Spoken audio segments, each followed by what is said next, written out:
Okay, तो आज biology का पेपर सोल्व करते हैं। 51 क्वेश्चन से हम देखते हैं। तो जो 51 क्वेश्चन है मैं हिंदी और इंग्लिश दोनों लैंग्वेज बायलिंगुअल यूज कर लूंगा।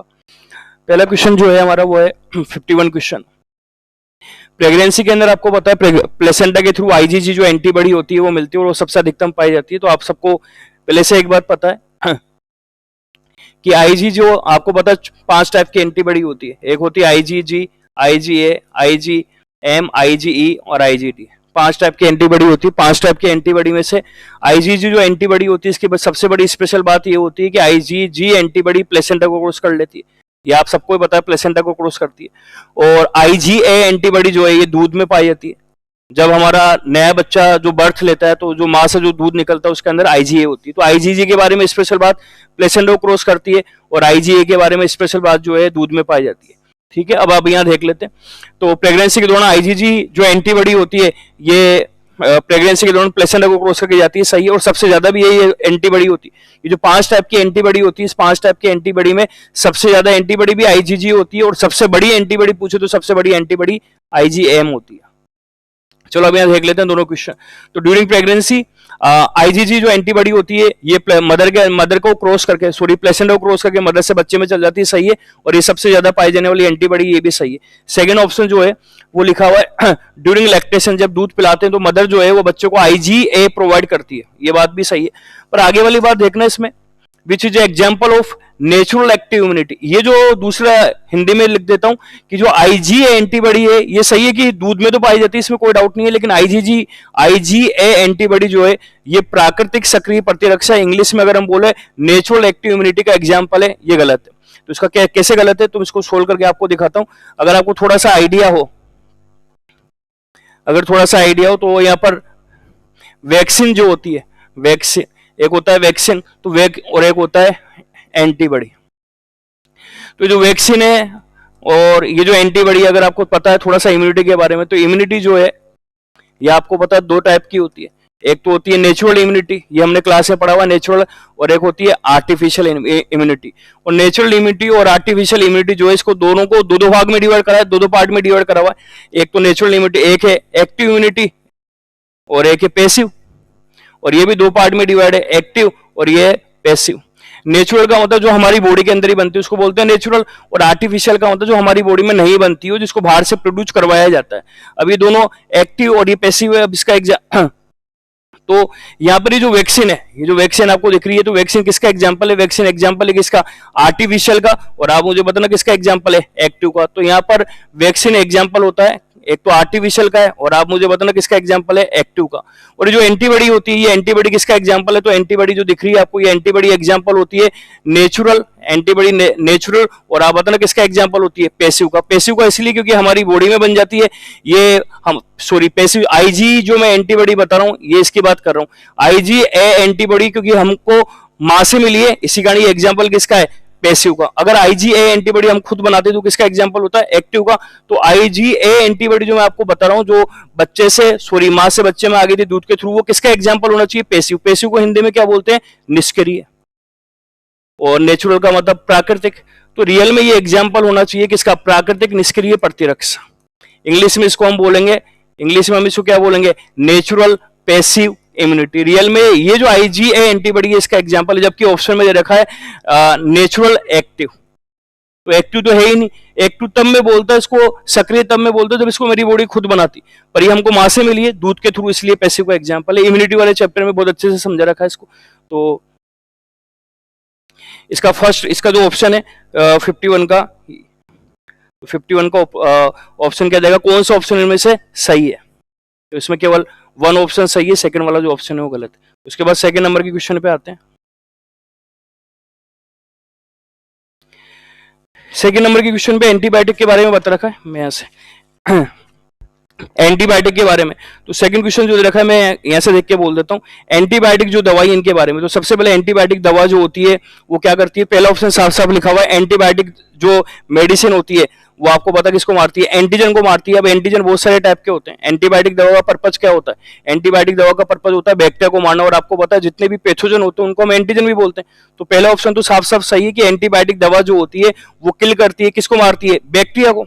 बैक्टीरिया को एंटीजन भी बोलते हैं, सब आपको पता है, पहला ऑप्शन सही है।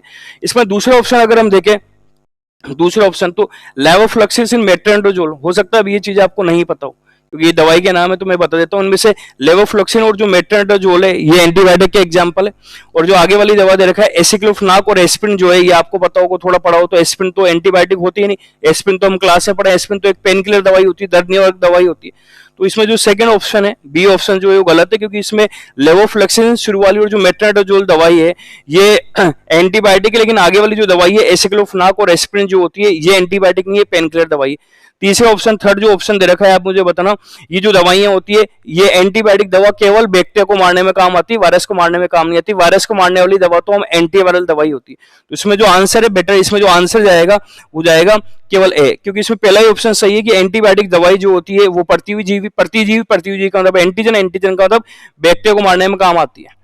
और बी ऑप्शन गलत क्यों है, क्योंकि बी ऑप्शन के अंदर सभी दवा एंटीबायोटिक नहीं है। और तीसरा ऑप्शन क्यों गलत है, सी ऑप्शन क्यों गलत है, क्योंकि एंटीबायोटिक दवा जो है ये बैक्टीरिया को मारती है, वायरस को नहीं मारती है। चलो ठीक है, तो इसमें आंसर आएगा सेकंड। तो मैं यहाँ कर देता हूँ इसमें पहला ऑप्शन तो इसमें सही है, सॉरी पहला ऑप्शन जो है इसमें सही है, और जो सेकंड ऑप्शन है ये इसका गलत है, ये क्योंकि यहाँ तो ये वायरस को नहीं मारेगी। और ये जो दो दवाई दिख रही है आपको लेवोफ्लक्सिन मेट्रोनिडाजोल ये एंटीबायोटिक है, लेकिन ये जो एसिक्लोफेनाक और एस्पिरिन दवाई है ये पेन किलर दवाई है। और आप सबको पता है पेन किलर जो दवाई होती है इनको एनाल्गेसिक दवा के नाम से जानते हैं। तो इसका जो आंसर जाएगा वो केवल ए की ऑप्शन सही है। चलो उसके बाद आते हैं हम 53 पर। 53 नंबर का क्वेश्चन में मैचिंग करना पूछ रहा है। आपको मिशन इंद्रधनुष पता ही है, तो उसके तो सबसे पहले पहला जो ऑप्शन है ट्यूबरकुलोसिस, ये तो वैसे पता है। ट्यूबरकुलोसिस के लिए आपको पता है बीसीजी का वैक्सीन लगता है, इसमें कोई डाउट ही नहीं है। उसके बाद इसमें से सही नहीं है ये पूछ रहा है। और आपको पता है पर्ट्यूसिस जो होता है, पर्ट्यूसिस को आपको पता है काली खांसी भी बोलते हैं, इसके लिए डीपीडी का टीका लगाया जाता है। हालांकि डीपीडी का टीका आपको पता है 3 बीमारी के लिए लगाया जाता है। अगर आपको डीपीडी के बारे में पता हो तो डीपीडी का जो टीका है 3 बीमारी के लिए, इनमें से पहला बीमारी आप बताना कौन सी है, डिप्थीरिया है। उसके बाद सेकंड नंबर की जो बीमारी है पर्ट्यूसिस, आप सबको पता है पर्ट्यूसिस को हम काली खांसी बोलते हैं।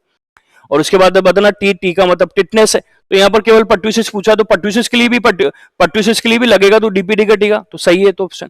और तीसरा जो ऑप्शन है आप मुझे बताना टिटनेस, आपको पता है टिटनेस का जो टिटनेस है, इस टिटनेस के लिए भी कौन सा टीका लगाया जाता है, डीपीडी का टीका। टिटनेस के लिए भी कौन सा जो टिटनेस है इसके लिए 2 टीके लगा सकते हैं, या तो टिटनेस के लिए डीपीडी का टीका लगाया जाता है। अगर हमको एक साथ टिटनेस के साथ हमको पर्ट्यूसिस और डिप्थीरिया का भी देना है तो डीपीडी का टीका, और अलग से केवल हमको टिटनेस का ही टीका लगाना है तो हम एक टीटी का टीका भी होता है, ये भी मैंने पढ़ा रखा है। तो टिटनेस के 2 टीके होते हैं, तो टीटी का मतलब केवल टिटनेस टॉक्सोइड, तो टीटी का टीका तो केवल टिटनेस के लिए लगता है। और ये जो डीपीडी का टीका है इसमें डिप्थीरिया, पर्ट्यूसिस, टिटनेस, पर यहाँ पर देखा टिटनेस का टीका HIV हिब।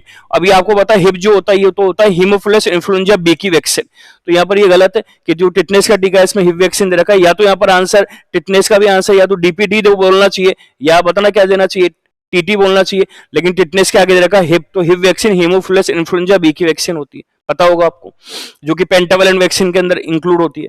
और लास्ट पोलियो की सबको पता है ओपीवी आईपी लगाते हैं, ओरल पोलियो वैक्सीन आईपी, तो इसके अंदर मैचिंग क्या नहीं करा, तो सिंपल सा आंसर है इसके अंदर थर्ड ऑप्शन मैचिंग नहीं कर रहा, बाकी सब सही है इसके अंदर। तो चलो ठीक है 54 पे आते हैं। अब 54 ऑप्शन में रखा है निम्न में से कौन सी ऐसी वैक्सीन है जो रिकमेंडेड वैक्सीन जो रिकमेंडेड टेक्नोलॉजी वैक्सीन नहीं होती। तो हल्का सा मैं यहाँ पर एक बात बता देता हूँ आपको, आप मुझे बताना वैक्सीन का पर्पज क्या है। वैक्सीन अगर आपने इम्यूनिटी वाला लेसन पढ़ा हुआ तो आपको पता है वैक्सीन कैसे बनाई जाती है। रियल में वैक्सीन जो होता है, टीका जो होता है, इसके अंदर हम रियल में जो रोगजनक होता है, रोगजनक को इंग्लिश में हम क्या बोलते हैं, पैथोजन, वही देते हैं बाहर से। जितनी भी वैक्सीन होती है सबके अंदर पैथोजन जो होता है या रोगजनक होता है वही देते हैं। इसको 2 रूप में देते हैं, या तो हम पैथोजन को मारकर दे देते हैं, तो ऐसी वैक्सीन जिसमें पैथोजन को मार कर देते हैं आपको पता है उसको किल्ड वैक्सीन बोलते हैं। और ऐसी अगर हम टीके या वैक्सीन के अंदर रोगजनक पैथोजन को लाइव फॉर्म में दे लेकिन उसको इनएक्टिव करके दे, लाइव फॉर्म में पढ़ा रखा है सब, तो उसको आपको पता है ऐसी वैक्सीन को बोलते हैं लाइव वैक्सीन। तो जनरली वैक्सीन जो सबसे पहले जो मेडिसिन थी वो किल्ड वैक्सीन या आपको पता है लाइव वैक्सीन होती है, ठीक है। लेकिन धीरे धीरे आप मुझे बताना हमने, अच्छा वैक्सीन का पर्पज क्या होता है, वैक्सीन में हम रोगजनक या पैथोजन को देते हैं, या तो किल्ड फॉर्म में देते हैं, लाइव फॉर्म में देते हैं। इससे फायदा क्या होगा, इससे फायदा ये होता है हमारी बॉडी क्या बना लेती है, एंटीबॉडी। तो हर वैक्सीन का पर्पज जो होता है वो एंटीबॉडी बनाना होता है, ठीक है, क्योंकि हम पैथोजन को बॉडी में डालेंगे या तो लाइव फॉर्म में डालेंगे या किल फॉर्म में डालेंगे तो हमारी बॉडी के अंदर एंटीबॉडी बनेगी, ठीक है। लेकिन जैसे जैसे टाइम बढ़ता गया हमने टीके या वैक्सीन और भी तरीके से बना ली। तो एक वैक्सीन है जिसको हम जेनेटिक इंजीनियरिंग के द्वारा, आपको ये बायोटेक के अंदर आपने जेनेटिक इंजीनियरिंग पढ़ी होगी, रिकमेंडेड टेक्नोलॉजी पढ़ी होगी। तो कुछ वैक्सीन ऐसी होती है जिसको हम रिकमेंडेड टेक्नोलॉजी या जेनेटिक इंजीनियरिंग के द्वारा भी बनाए जाते हैं। इसके अंदर जो रोगजनक या पैथोजन होता है पूरा नहीं डाला जाता। जनरली लाइव वैक्सीन के अंदर तो पूरा पैथोजन ही डाल देते हैं, उसमें बीमारी करने वाली चीज को निकाल के। किल वैक्सीन के अंदर पूरा रोगजनक पैथोजन डालते हैं मारकर। लेकिन ये जो रिकमेंडेड टेक्नोलॉजी होती है इसके अंदर हमको पूरा रोगजनक पैथोजन डालने की जरूरत नहीं होती, उसका कोई भी एक पार्ट ले लेते हैं हम। जैसे कि कोई भी रोगजनक है उसका हमने एक पार्ट ले लेंगे, प्रोटीन। तो ये जो प्रोटीन है इसके थ्रू ही हम पूरा रोगजनक ना लेके प्रोटीन के थ्रू ही हम कौन सी वाली टेक्नोलॉजी अप्लाई करेंगे पर जेनेटिक इंजीनियरिंग या रिकमेंडेड टेक्नोलॉजी आपने बायोटेक में पढ़ी होगी, उसके द्वारा हम ये इस वैक्सीन को बनाते हैं। अब ये याद रखना पड़ेगा आपको कि कौन कौन सी वैक्सीन रिकमेंडेड टेक्नोलॉजी के द्वारा बनी हुई, कौन सी वैक्सीन लाइव वैक्सीन का एग्जांपल है, कौन सी किल वैक्सीन का एग्जांपल है। तो इनमें से एग्जाम्पल किसका, रिकमेंडेड टेक्नोलॉजी का एग्जाम्पल कौन नहीं है, हिंदी में पुनर्संयोजित टीके का एग्जाम्पल कौन सा नहीं है। तो जो ऊपर वाले जो तीनों दिख रहे हैं आपको, हेपेटाइटिस बी का टीका, ह्यूमन पेपिलोमा का टीका, हेपेटाइटिस बी का टीका आप जानते हो, इन्फ्लुएंजा का टीका भी आप जानते हो, इसके बारे में एचपीवी के टीके के बारे में। हालांकि पहले मैं बता दूं ये तीनों जो टीके हैं ये एग्जाम्पल किसके हैं, रिकमेंडेड टेक्नोलॉजी के एग्जाम्पल है। और ये जो रूबेला टीका है, रूबेला जो टीका होता है ये रिकमेंडेड टेक्नोलॉजी के द्वारा नहीं बनाते, तो इसका आंसर तो खैर रूबेला आएगा। उसे एक हल्की सी बात मैं बता दूं, ह्यूमन पेपिलोमा वायरस, जो ह्यूमन पेपिलोमा टीका किसके लगाया जाता है, फीमेल के अंदर एक कैंसर हो जाता है। फीमेल जो होता है, फीमेल के अंदर एक कैंसर होता है सर्विक्स का कैंसर। सर्विक्स क्या होती है आपको पता हो तो यूट्रस जो होता है, यूट्रस को हिंदी में गर्भाशय बोलते हैं, आपको पता है यूट्रस। तो यूट्रस का जो नीचे वाला पार्ट होता है, बिल्कुल नीचे वाला पार्ट यूट्रस का, इतने से पार्ट को हम बोलते हैं सर्विक्स। तो ये जो सर्विक्स का कैंसर है लड़कियों में बहुत कॉमन होता है, स्पेशली यंग जो फीमेल होती है, इसका बहुत कॉमन एग्जांपल है सर्विक्स का कैंसर। और ये जो सर्विक्स का कैंसर होता है ये इस वायरस के द्वारा होता है, ह्यूमन पेपिलोमा वायरस के थ्रू। इसलिए जो स्कूल को गोइंग और कॉलेज गोइंग जो लड़कियां होती है उनके अंदर ह्यूमन पेपिलोमा वायरस जो है इसका वैक्सीन लगाया जाता है, ताकि ये फीमेल जो होती है इनमें जो सर्विक्स का कैंसर है उससे बच जाए। चलो ठीक है, ये भी हो गया, तो इसका आंसर रूबेला, सिंपल सा। आगे चलते हैं।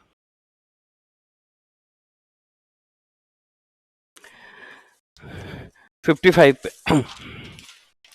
55 जो है इसमें जेनेरिक मेडिसिन के बारे में बोला है। तो सबसे पहले हल्का सा अंदाजा कि जेनेरिक मेडिसिन क्या होती है। तो जेनेरिक मेडिसिन के बारे में मैं हल्का सा आपको आइडिया दे दूं। आप मुझे बताना, जब भी कोई नई दवाई बनती है, दवाई का मतलब मेडिसिन, जब भी कोई नई दवाई या ड्रग्स बोल दो या मेडिसिन बोल दो, ठीक है, तो कोई भी इसको कंपनी बनाती है, कोई भी कंपनी इसको बनाती है दवाई को। कंपनी को जब कोई भी दवाई बनानी पड़ती है तो इसके ऊपर बहुत सारे रिसर्च होते हैं, 8-10 साल तक इस पर रिसर्च करते हैं। पहले इसको लोगों को या तो जानवर पर या कुछ जो ऐच्छिक वॉलंटियर जो लोग होते हैं जो अपने ऊपर दवाई का एक्सपेरिमेंट करना चाहते हैं उनको दवाइयां दी जाती है। तो जब भी कोई नई दवाई बनती है, कोई भी कंपनी बनती है, तो उसमें बहुत टाइम लगता है, बहुत पैसा खर्च होता है, बहुत खर्च होता है। पहले ये जानवर पर या इंसान पर अप्लाई होती है, उसका आउटपुट देके जाएंगे, टाइम भी बहुत लगेगा।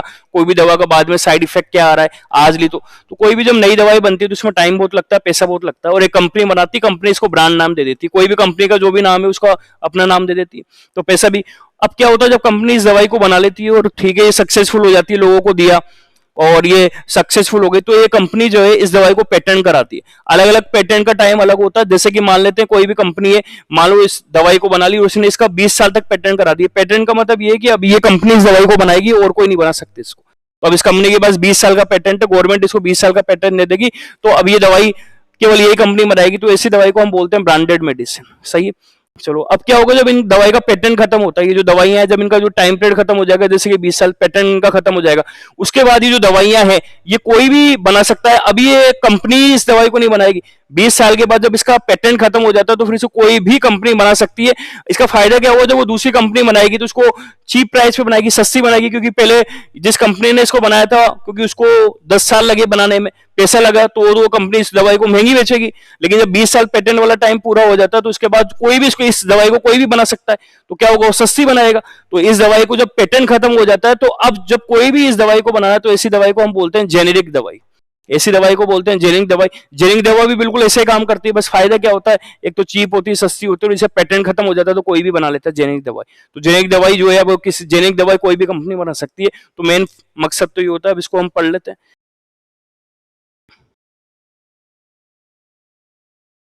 जेनेरिक दवाई के बारे में। 55 क्वेश्चन था। तो जेनिक दवाई के बारे में आप मुझे बताना, इसमें से पूछा कौन सा ऑप्शन जो है वो सही नहीं है। तो सबसे पहले आप मुझे बताना, जेनिक जो मेडिसिन है वो ब्रांडेड दवाई के साथ ही आपको पता मेडिकल बेनिफिट देती है, सिमिलर मेडिकल बेनिफिट होता है। और आप मुझे बताना इसे कोई भी फार्मास्यूटिकल कंपनी जो दवाई बनाती है उसे बोलते हैं फार्मास्यूटिकल कंपनी, कोई भी बना सकती है, उसको मैंने पहले बता दिया। जेनिक दवा को कोई भी कंपनी बना सकती है, लेकिन ब्रांडेड ब्रांडेड जो दवा है इसको पहले जिस कंपनी ने बनाया था वही बना सकती है पेटेंट लेके। तीसरा ऑप्शन देखा है, क्या ये पेटेंट संरक्षित होती है क्या? आपको पता पेटेंट प्रोटेक्ट तो है ही नहीं है, जेनिक दवाई का पेटेंट होता ही नहीं है, क्योंकि आपको पता है जो ब्रांडेड दवा जिसका पेटेंट है जब वो पेटेंट खत्म हो जाता है तभी तो उसको बनाया जाता है, तो इसका पेटेंट है ही नहीं। तो तीसरा ऑप्शन तो वैसे गलत है। और कुछ दवाई के एग्जाम्पल दे रखा है, पैरासिटामोल, एम्लोडिपिन। पैरासिटामोल तो पेन किलर है, एम्लोडिपिन जो दवाई है बीपी में काम आती है, और ओमेप्राजोल दो दवाई आपको पता है खाली पेट दी जाती है, तो ये दवाएं शामिल है। वैसे हर दवा, कोई भी दवाई, इवन दवाई का तो कोई भी एग्जांपल देता है, हर दवा सबसे पहले ब्रांडेड दवाई होती है और बाद में जेनेरिक दवाओं के अंदर कन्वर्ट हो जाती है जब उसका पेटेंट पीरियड खत्म होता है। तो इसका आंसर थर्ड आएगा। चलो 55 हो गया, उसके बाद 56।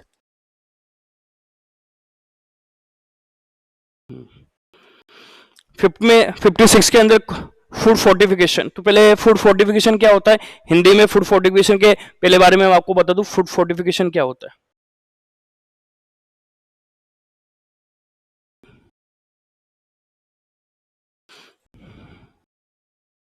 तो आप मुझे बताना, कोई भी जब हम बाहर से खाना खाते हैं, आप मुझे बताना कोई भी खाने का कोई भी आइटम हो सकता है। जनरली आप मुझे बताना जब हम बाहर से कोई भी खाने का आइटम खाते हैं तो क्या होता है, उसमें कोई भी किसी भी चीज की कमी हो सकती है। तो मान लेते हैं हमारे पास कोई भी खाना था, कोई भी फूड था, और उस फूड के अंदर आप मुझे बताना वाइटामिन नहीं थे, फूड के अंदर वाइटामिन नहीं होंगे, और फूड के अंदर मिनरल्स, मिनरल्स को हिंदी में खनिज बोलते हैं। मान लेते हैं कोई भी एक ऐसा खाना है जैसे कि जो गरीब लोग खाते हैं, आप मुझे बताना, मान लेते हैं गरीब लोग, जो गरीब लोग होते हैं उनके खाने में मोस्टली वाइटामिन और मिनरल्स की डेफिशिएंसी होती है, क्योंकि आप बताना मिनरल्स और वाइटामिन जो है थोड़े महंगे आते हैं।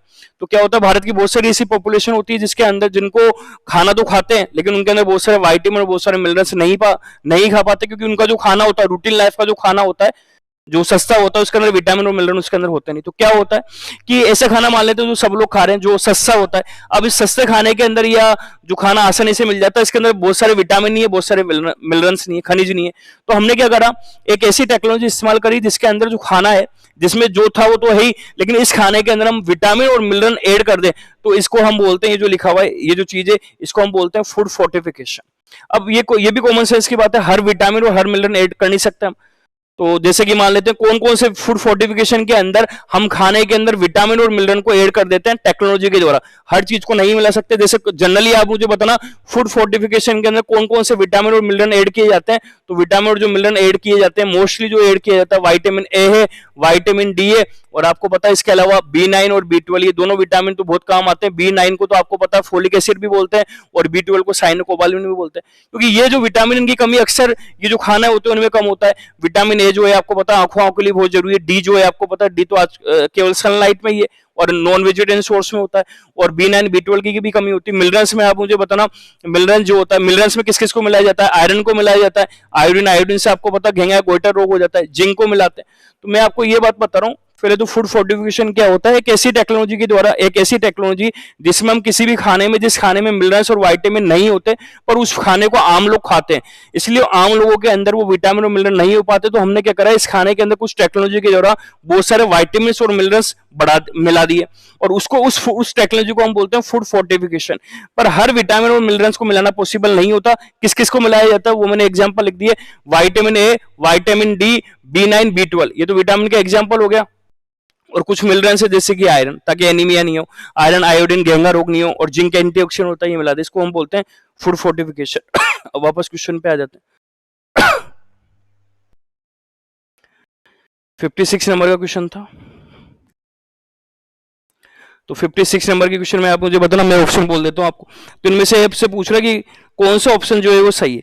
तो आप मुझे बताना, पहला ऑप्शन जो है ये साफ साफ फूड फोर्टिफिकेशन के अंदर आप मुझे बताना आर्टिफिशियल रूप से, तो हम बाहर से मिलाते हैं तो आर्टिफिशियल रूप से हम बोलेंगे माइक्रोन्यूट्रिएंट मिला देते हैं। आप सबको पता होगा आप सबको पता है विटामिन और जो मिनरल्स है वो एग्जांपल है माइक्रोन्यूट्रिएंट का, लघु पोषक तत्व को एग्जांपल है, वो मिलाते हो। तो मैंने ये पहला ऑप्शन तो सही है। उसके बाद आप मुझे बताना सेकंड ऑप्शन इसके अंदर, सेकंड ऑप्शन इसमें दे रखा है, जैसे कि जो राइस है, चावल है, अब चावल भी आप बताना आम लोगों का भोजन होता है चावल भी, पर चावल में भी बहुत सारे विटामिन मिनरल कम होते हैं। तो हमने फूड फोर्टिफिकेशन के द्वारा चावल के अंदर आप मुझे बताना बहुत सारे जैसे आयरन, विटामिन 9, B9 और B12 मिला लो, ये भी सही है, मैंने बता दिया। फूड फोर्टिफिकेशन के अंदर आपको बताना मोस्टली विटामिन ए मिलाते हैं, विटामिन डी मिलाते हैं, B9 मिलाते हैं, B12 मिलाते हैं, आयरन मिलाते हैं, आयरन मिनरल्स है। उसके बाद तीसरा दूध का एग्जांपल दे रखा है, दूध में न्यूट्रिशन का लेवल बढ़ाने के लिए विटामिन के और विटामिन सी। तो मैंने आपको पहले बता दिया फूड फोर्टिफिकेशन जो टेक्नोलॉजी के द्वारा होता है इसमें के और सी मिलाते नहीं है। के की तो वैसे जरूरत नहीं है, क्योंकि के विटामिन के तो आपको पता है हमारी बॉडी के अंदर ई कोलाई जो होता है वो खुद ही बना लेता है। तो यहाँ पर जो आंसर है वो ए और बी तो सही है, लेकिन जो सी आंसर है इसका वो गलत है, क्योंकि फूड फोर्टिफिकेशन के थ्रू आप बताना विटामिन के और विटामिन सी नहीं मिलाते, विटामिन ए मिलाते हैं, विटामिन डी मिलाते हैं। चलो ठीक है, ये 56 वाला भी हो गया। तो 56 जो है इसका आंसर, इसमें पहला ऑप्शन 56 में पहला ऑप्शन सही है और दूसरा ऑप्शन भी सही है, तो पर ये तीसरा ऑप्शन गलत है। ये क्यों? क्योंकि के और सी रखा है, तो उसके अंदर जो आंसर जाएगा केवल ए और बी ये जाएगा। इसके बाद आते हैं हम 57 पे। तो 57 नंबर वाला क्वेश्चन 57 जो नंबर वाला क्वेश्चन दे रखा है वो मैक्रोफेज के बारे में दे रखा है। अब मैक्रोफेज क्या होता है तो आपको पता है, मैक्रोफेज के बारे में बता दूं।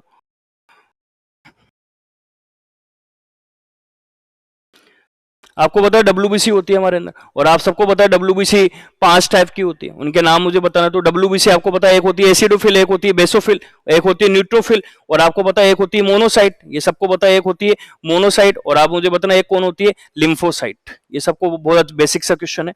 अब ये जो मोनोसाइट वाली जो WBC होती है मोनोसाइट, इस मोनोसाइट का एक और नाम है मोनोसाइट जो है सबसे बड़ी साइज में ये होती है, आप सबको पता है मोनोसाइट जो होती है वो साइज में सबसे बड़ी है, इसी कारण इसका नाम होता है मैक्रो। मैक्रो का मतलब होता है बड़ा, इसी को एक और नाम से जानते हैं, पांचों WBC में सबसे बड़ी यही तो है, इसलिए हम एक और नाम से जानते हैं मैक्रोफेज।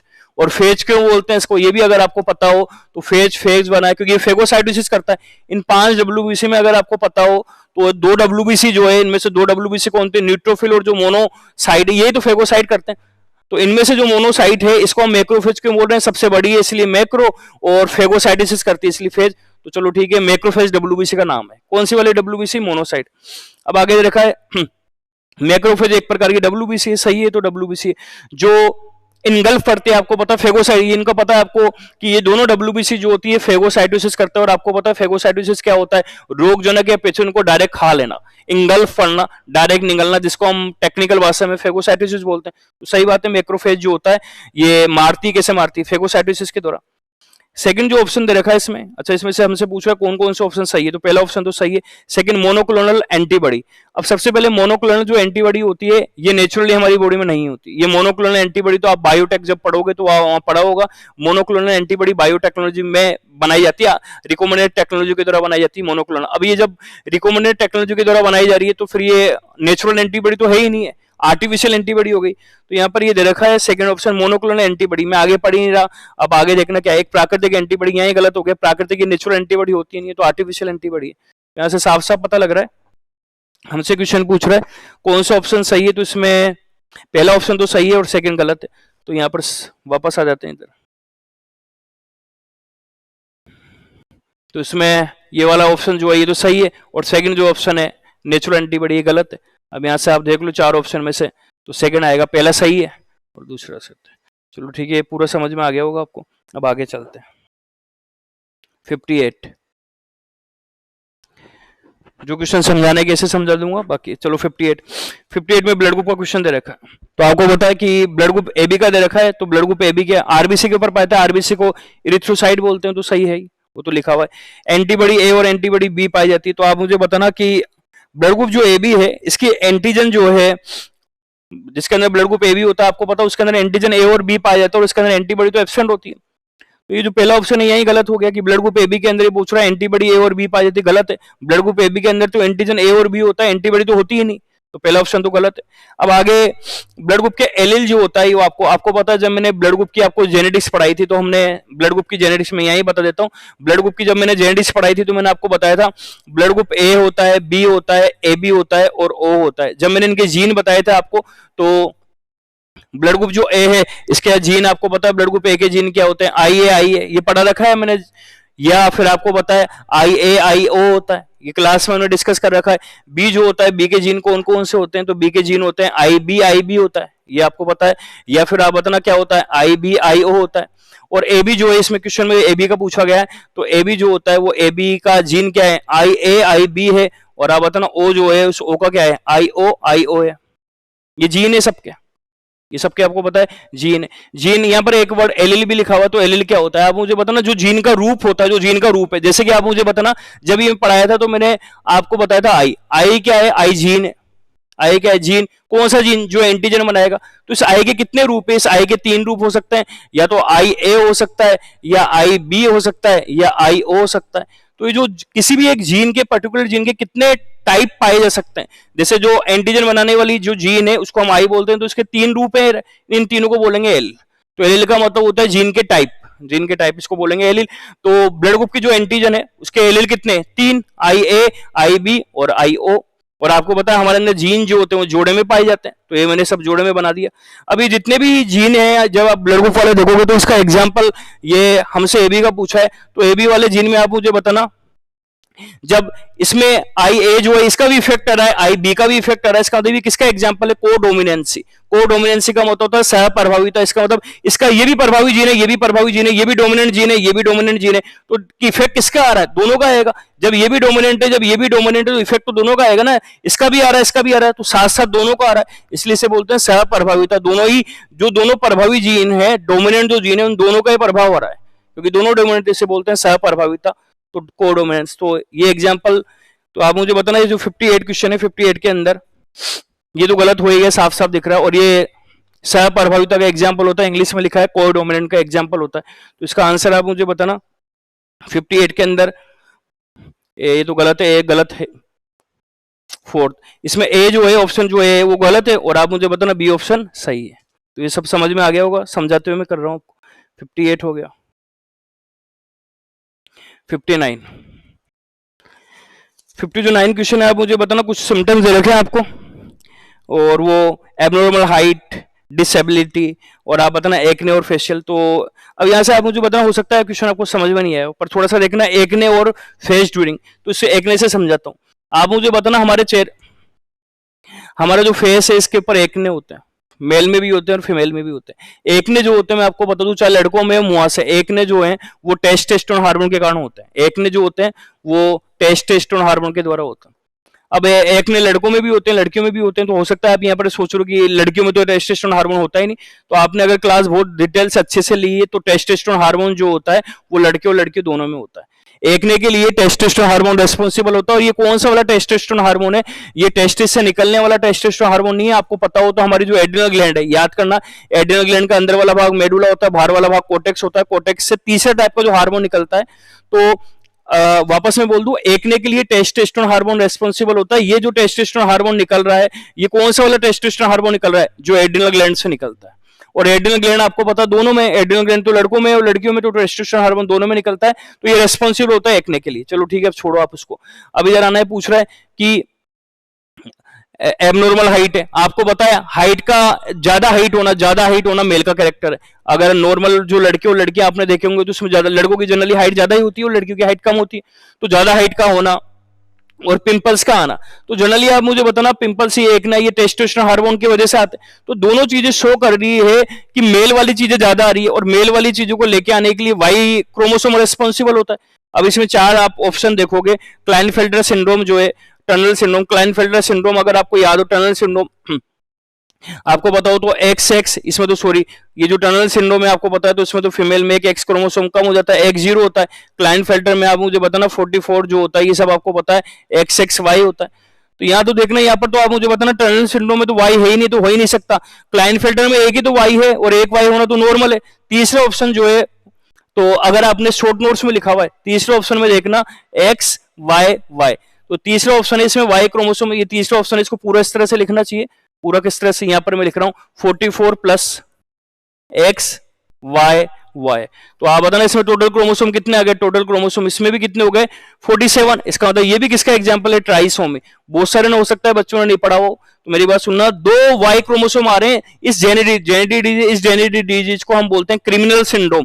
क्रिमिनल सिंड्रोम इसलिए बोलते हैं क्योंकि जिनमें क्राइम करने की टेंडेंसी ज्यादा होती है उन लोगों में ये वाली बीमारी होती है क्रिमिनल सिंड्रोम। इसको हम जेकब सिंड्रोम भी बोलते हैं, जेकब सिंड्रोम, क्योंकि सबसे पहले जेकब नाम के साइंटिस्ट में देखी गई थी। 2 वाई है यहाँ पर, तो इसका आंसर ये वाई आएगा। 2 वाई है, इसका मतलब इसमें टेस्टोस्टेरोन हार्मोन ज्यादा होगा, टेस्टोस्टेरोन हार्मोन ज्यादा होगा, मेल वाली चीजें ज्यादा होगी, हाइट भी ज्यादा हो जाएगी, तो ये एक्स वाई वाई। ध्यान रखना यहाँ पर मैं एक और बात बता दूं, ये 40, यहाँ इसको मैं अलग पेज पे लिख देता हूं। एक है हमारे पास 44 प्लस एक्स एक्स वाई, एक है हमारे पास 44 प्लस एक्स वाई वाई। इन दोनों के अंदर ट्राइसोमी हो रही है, क्रोमोसोम ज्यादा है, इसमें भी टोटल क्रोमोसोम 47 है, इसमें भी टोटल क्रोमोसोम 47। तो ये जो होता है इसमें तो 2 एक्स है, ये तो आपको पता है, इसको तो हम क्लाइनफेल्टर सिंड्रोम बोलते हैं, सबको पता है क्लाइनफेल्टर सिंड्रोम बोलते हैं। और आप मुझे बताना ये मेल में हो रहा है, ये पता है पहले। और ये वाला जो है इसमें ये भी ट्राइसोमी पर 2 वाई है, इस वाली बीमारी को बोलते हैं क्रिमिनल सिंड्रोम, जेनेटिक डिजीज सब क्रिमिनल सिंड्रोम, इसी को हम बोलते हैं जेकब सिंड्रोम। तो इसमें आंसर, मैं वापस क्वेश्चन पे आ जाता हूं। तो इसमें आंसर पूछ रहा सही ऑप्शन क्या है, तो मतलब ये जो तीनों चीजें हैं किसको मैच कर रही है, तो ये तीनों चीजें मैच कर रही है एक्स वाई वाई। और ये जो एक्स वाई वाई यहाँ पर लिखा हुआ है एक्स वाई मेल, तो मेल में होगी एक्स वाई, क्योंकि एक्स और वाई तो मेल के अंदर ही है। पर इस वाली बीमारी को हम बोलते हैं जेकब सिंड्रोम। नोट्स में, शॉर्ट नोट्स में भी लिखा है क्रिमिनल सिंड्रोम भी बोलते हैं इसको, तो इसका आंसर सी। अब आगे चलते हैं 60, जो क्वेश्चन समझाने की उसको मैं समझा रहा हूँ। 60 नंबर का क्वेश्चन, 60 नंबर के क्वेश्चन में कुछ 2 ऑप्शन दे रखे हैं। सबसे पहले हार्ट के अंदर आपको पता है हार्ट साउंड आती है लब डब, तो इसमें दे रखा है लब जो होती है वो आपको पता है, लब जो आवाज है वो बाइकस्फीड ट्राइकस्फीड वाल के बंद होने के कारण आती है। तो पहला ऑप्शन तो साफ साफ दिख रहा है कि लब, और पहला जो लब है वो बाई और ट्राइकस्फीड वाल के बंद होने के कारण होगी, सही है। दूसरा देखा डब जो होती है ये एरोटर फुफ्फुसीय वाल, आपको पता है जो डब साउंड है, आगे देखो इसको सेकंड ऑप्शन सही से पढ़ो तो ये दे रखा है वाल के खुलने के कारण। अभी तो कॉमन सेंस की बात है, वाल के बंद होने के कारण आवाज आती है, वाल के खुलने से कभी कोई आवाज नहीं आती। तो यहाँ पहले तो साफ साफ मैं बताता हूँ, सेकंड जो ऑप्शन है वो साफ साफ गलत गया, उसको तो करने की जरूरत नहीं। पहला ऑप्शन सही है, सेकंड ऑप्शन गलत है, क्योंकि वाल के खुलने के कारण कभी कोई आवाज आती नहीं। तो इसका ऑप्शन जो है वो थर्ड सही है। थर्ड क्यों, ये समझ में आ गया होगा। तो ये पहला तो सही, पहला जो ऑप्शन है वो तो सही बता रहा है, सेकंड ऑप्शन गलत है, तो इसमें तीसरा आंसर आ जाएगा।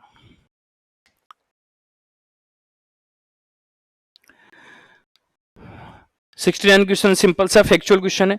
पीनल ग्लैंड सिक्रेट करती है, पीनल ग्लैंड आपको पता है ग्लैंड है, एंडोक्राइन ग्लैंड है, एंडोक्राइन ग्लैंड है तो हार्मोन निकलेगा, और पीनल ग्लैंड जो है इससे जो हार्मोन निकलता है वो सॉरी मेलेटोनिन हार्मोन निकलता है, वो आपको पता है। ये मेलेटोनिन हार्मोन जो होता है ये हमारे पूरा जो टाइम होता है, इसको हमारी जो पूरी बॉडी के फंक्शन होते हैं इसको टाइम के अकॉर्डिंग एडजस्ट करता है। इसलिए तो आपको पता है पीनल ग्लैंड को हम बायोलॉजिकल क्लॉक या जेवी घड़ी बोलते हैं। इसके लिए जो रेस्पॉन्सिबल हार्मोन होता है ये मेलेटोनिन होता है। आगे जो 3 ऑप्शन है हिस्टामिन, मेलानिन, डोपामिन, ये हार्मोन ही नहीं होते, ये हार्मोन नहीं है। तो यहाँ पर आप मुझे बताना, हाँ मेलेटोनिन इसका आंसर जाएगा। पीनल ग्लैंड सबको पता है, पीनल ग्लैंड से हार्मोन मेलेटोनिन निकलता है।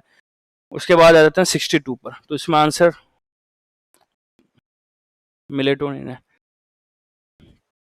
तो बी, ये इसका आंसर फर्स्ट में बी चल जाएगा। उसके बाद 62, अब हो सकता है ये वाला क्वेश्चन आपको नहीं आया हो सकता है कि तो कुछ क्वेश्चन ऐसे भी हो सकते हैं जो आपको नहीं आ रहे हैं, तो आप इससे घबराना मत, क्योंकि कुछ क्वेश्चन ऐसे दिए जाते हैं जो हार्ड हो, जिससे आपको कुछ नया सीखने को मिले, ताकि जब पेपर में कुछ नए क्वेश्चन आ जाए तो आपका कॉन्फिडेंस डाउन ना हो। तो हाँ ये क्वेश्चन हो सकता है बहुत से नहीं हो रहा, पर कोई बात नहीं।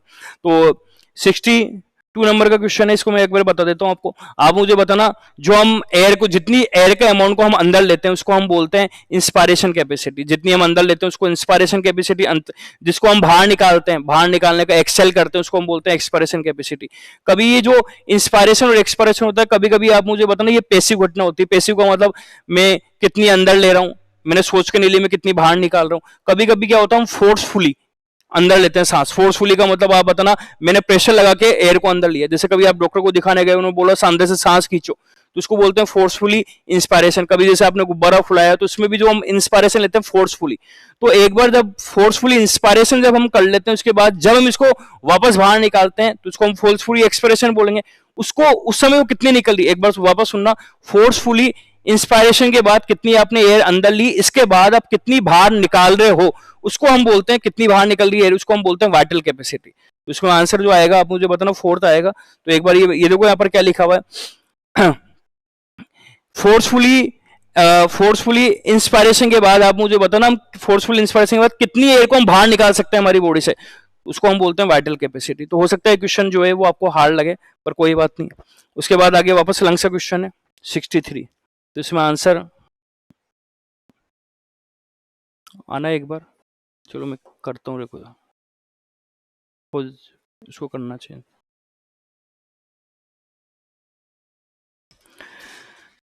सिक्सटी थ्री क्वेश्चन को मैं बोल देता हूं, तो आप मुझे बताना इनमें से इनकरेक्ट ऑप्शन पूछ रहा है कि इनमें से इनकरेक्ट ऑप्शन, तो इसका तो आंसर ये वाइटल कैपेसिटी आएगा।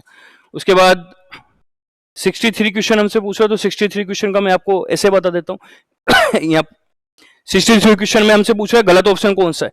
तो सबसे पहले आप मुझे बताना, ये भी हो सकता है आप में से नहीं आ रहा तो पर कोई बात नहीं, मैं एक बार इसको समझा देता हूँ। पहला ऑप्शन है कि फेफड़ों को चिपकना। भाई फेफड़ों का चिपकने का मतलब है, आपको पता है हमारे जो लंग्स है वो एल्वेलाई के बने होते हैं। तो कभी कभी क्या होता है आप मुझे बताना, हमारा जो लंग्स होता है उसकी जो एल्वेलाई होती है उसमें एयर होती ही नहीं है, उसमें एयर खत्म हो गई, और जनरली ऐसे मरा हुआ जो इंसान होता है उसके साथ होती है, तो पूरी की पूरी जो एयर है वो कोलैप्स हो जाती है, तो लंग्स भी कोलैप्स हो जाएगा। इस घटना को मेडिकल भाषा के अंदर बोलते हैं एटेलेक्टिस। एटेलेक्टिस का मतलब होता है हमारा जो लंग्स है उसकी जो एल्वेलाई उसमें एयर है नहीं, जनरली ऐसा पॉसिबल ही नहीं है। हमारे लंग्स की जो एल्वेलाई है इसके अंदर एयर होना जरूरी है, लेकिन जब उसमें एयर नहीं होगी तो पूरी की पूरी एल्वेलाई कोलैप्स हो जाएगी, पूरा लंग्स कोलैप्स हो जाएगा। मेडिकल भाषा में से एक बीमारी का नाम जानते हैं जिसका हम बोलते हैं एटेलेक्सी। ये तो सही है। सेकंड ऑप्शन दे रखा है कि हमारे ब्लड में ऑक्सीजन या हमारे ब्लड या टिश्यू के अंदर ऑक्सीजन का एब्सेंट होना, इसे एनोरेक्सिया बोलते हैं, एनोक्सिया बोलते हैं। ये भी सही है अगर आपको पता हो किसी भी वर्ड के अंदर ए आ जाए या एन आ जाए, किसी वर्ड में ए आ जाए या एन आ जाए तो इसको हम बोलते हैं एब्सेंट होना। ए आ जाए या एन आ जाए तो इसको हम क्या बोलते हैं, एब्सेंट होना। तो यहाँ से, और ये जो ऑक्सी वर्ड है, ये ऑक्सी का मतलब ऑक्सीजन, तो एन का मतलब एब्सेंट होना, ऑक्सिया का मतलब ऑक्सीजन। तो नाम से पता चल रहा है जब ब्लड के अंदर या टिश्यू के अंदर ऑक्सीजन एब्सेंट होती है तो उसे बोलते हैं एनोक्सिया। सही है। पहला ऑप्शन, बस ये पहला ऑप्शन समझ में नहीं आ रहा होगा आपको, ये वाली बीमारी, बाकी ये तो समझ में आ ही गया होगा। तो ये सही है, ये सही है। तीसरा ऑप्शन रखा है सेलुलर रेस्पिरेशन, डिटेल में पढ़ रखा है हमने। कोशिकीय श्वसन सेलुलर रेस्पिरेशन में आपको पता है तो 3 स्टेप होती है, ग्लाइकोलाइसिस होता है, क्रेब्स साइकिल होता है, ईटीएस होता है। ग्लाइकोलाइसिस आपको पता है साइटोप्लाज्म कोशिका द्रव में होता है, और क्रेब्स साइकिल और जो ईटीएस होता है माइटोकॉन्ड्रिया में चलता है। तीसरा ऑप्शन जो दे रखा है वहां पर कि सेलुलर रेस्पिरेशन में जो ग्लाइकोलाइसिस वाली स्टेप है ये माइटोकॉन्ड्रिया में होती है, तो गलत दे रखा है। और क्रेब्स साइकिल जो है वो साइटोप्लाज्म में होता है, तो गलत है। आपको पता हो तो ग्लाइकोलाइसिस तो साइटोप्लाज्म में होता है और क्रेब्स साइकिल माइटोकॉन्ड्रिया में होता है, तो साफ साफ दिख रहा है इसमें तो तीसरा ऑप्शन है वो गलत है। तीसरा ऑप्शन तो गलत है। फोर्थ भी देख लो आप मुझे बताना, फोर्थ को मैं बता देता हूँ यहाँ पर। फोर्थ भी हो सकता है आपको, आपके लिए नया लग रहा हो। हमारी बॉडी का कोई भी जब टिश्यू, जैसे आप मुझे बताना कोई भी एक ऑर्गन है, और ऑर्गन का कोई भी एक टिश्यू वाला ऑर्गन, आपको पता कोई भी जो ऑर्गन होता है बहुत सारे टिश्यू से मिलकर बना होता है। जब किसी भी ऑर्गन का कोई भी एक टिश्यू वाला पार्ट डैमेज हो जाए, मान लेते हैं ये कोई ऑर्गन है और इसका इतना सा पार्ट डैमेज हो जाए, मतलब टिश्यू वाला पार्ट डैमेज हो जाए, इस घटना को मेडिकल भाषा में बोलते हैं नेक्रोसिस।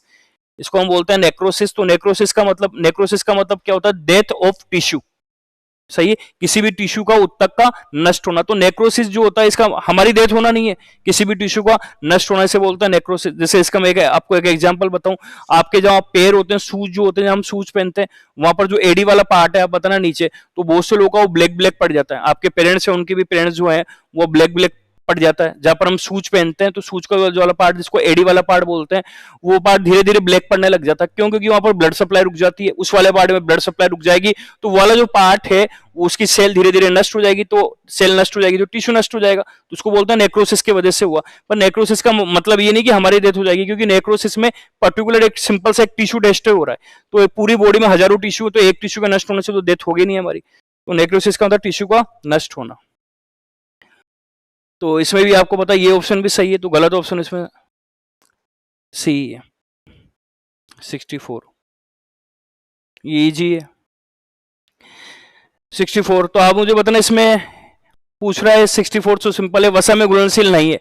मतलब आप मुझे बताना इसमें क्वेश्चन पूछ रहा है कौन सा विटामिन फैट सोल्यूबल नहीं है, तो कौन सा विटामिन फैट सोल्यूबल नहीं है। इसका मतलब आप बताना, इनडायरेक्टली क्वेश्चन पूछना जा रहा है फैट सोल्यूबल नहीं है, इसका मतलब ये क्वेश्चन पूछना जा रहा है कौन सा विटामिन वाटर सोल्यूबल है। ये तो क्वेश्चन पूछ रहा है कि फैट सोल्यूबल विटामिन नहीं है, वसा में घुलनशील विटामिन कौन सा नहीं है, इसका मतलब ये पूछ रहा है वाटर सोल्यूबल विटामिन कौन सा है, हिंदी में जल में घुलनशील विटामिन कौन सा है। तो जल में वाटर, जल में घुलनशील विटामिन की मैंने ट्रिक्स बता रखी है, WBC, W का मतलब वाटर, और विटामिन बी और विटामिन सी जो होते हैं ये आप सबको पता है जल में घुलनशील है। विटामिन सी को आप सबको पता है एस्कॉर्बिक एसिड बोलते हैं। अब विटामिन बी की तो बहुत सारी वेराइटी है, तो अब यहां से हम देख लेते हैं कौन सा, तो एस्कॉर्बिक, कौन कौन सा विटामिन जल में घुलनशील है। तो आप मुझे बताना, राइबोफ्लेविन ये सही है, टोकोफेरोल ई है, तो ई तो है ही नहीं, ई तो वसा में घुलनशील विटामिन है। और आप मुझे बताना वसा में घुलनशील, ये वसा में घुलनशील है। उसके बाद आप मुझे बताना कहीं भी आप चारों ऑप्शन साफ साफ देखना है, सी वाला ऑप्शन देखना है, एस्कॉर्बिक एसिड, ये विटामिन सी है, एस्कॉर्बिक एसिड विटामिन सी है। और आप बताना थायमिन जो होता है ये B1 है। तो दोनों विटामिन आप मुझे बताना, एस्कॉर्बिक एसिड और जो थायमिन विटामिन है, एस्कॉर्बिक एसिड जो है आप मुझे बताना ये भी जल में घुलनशील है, और थायमिन जो है B1 ये भी आप बताना किसमें, वाटर सोल्यूबल। तो दोनों के दोनों विटामिन ही, एस्कॉर्बिक एसिड और थायमिन दोनों के दोनों जल में वाटर सोल्यूबल विटामिन है, तो दोनों के दोनों वसा में घुलनशील तो है ही नहीं। तो कॉम्बिनेशन में आप मुझे बताना, दोनों कॉम्बिनेशन में यही तो आ रहे हैं, ये भी वाटर सोल्यूबल ये भी वाटर सोल्यूबल, सही है। तो दोनों के दोनों नहीं है, किसमें नहीं है, फेट सोल्यूबल विटामिन नहीं है, सिंपल सा है। तो थोड़ा घुमा रखा है, अगर आप दिमाग काम करो तो आ जाएगा आपको समझ में। 64 आगे वाला सिंपल सा ऑप्शन है। 65 तो उसमें तो डायरेक्ट हमसे 65 हमसे क्वेश्चन पूछ रहा है मैचिंग करना, विटामिन की मैचिंग करना, तो डायरेक्ट बता देता हूं, आप बताना सबको पता है B2 जो है विटामिन B2 राइबोफ्लेविन है, सही है। विटामिन के फाइलोक्विनोन बोलते हैं। विटामिन B6 बायोटिन, आपको पता है विटामिन B6 का नाम पाइरोक्सिन होता है, तो और ये गलत है इसमें से ना, ई को टोकोफेरोल ही बोलते हैं। तो सिंपल सा क्वेश्चन है।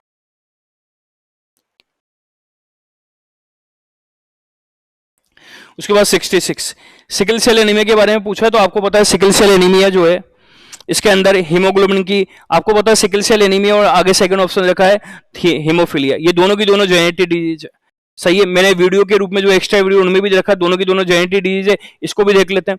सिकल सेल एनीमिया में आपको पता है हीमोग्लोबिन जो होता है हमारा, हीमोग्लोबिन उसकी हीमोग्लोबिन 4 चेन का बना है, 2 अल्फा होता है 2 बीटा होता है।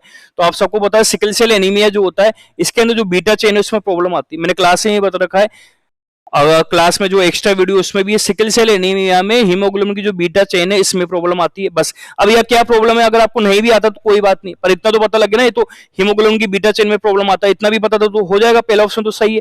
हीमोग्लोबिन की बीटा चेन में प्रॉब्लम आती है, इसी कारण हीमोग्लोबिन जो होता है वो एबनॉर्मल होता है, और एबनॉर्मल हीमोग्लोबिन होगा तो आरबीसी जो है वो भी एबनॉर्मल होगी, तो आरबीसी जो है वो कैसी शेप की हो जाएगी, सिकल शेप की हो जाएगी। इसको बोलते हैं, सिकल का मतलब हंसियाकार, इसको हम बोलते हैं सिकल सेल एनीमिया, समझा रखा है इसको मैंने क्लास में। और दूसरा जो है आपको पता है, दूसरा जो ऑप्शन दिख रहा है हीमोफिलिया, आपको पता है हीमोफिलिया जो होता है वो एक जेनेटिक डिजीज है। हीमोफिलिया में ब्लड कोएगुलेशन नहीं होता, क्योंकि हीमोफिलिया में ब्लड कोएगुलेशन फैक्टर 8 नहीं बनता है, तो पढ़ा हुआ है हमने।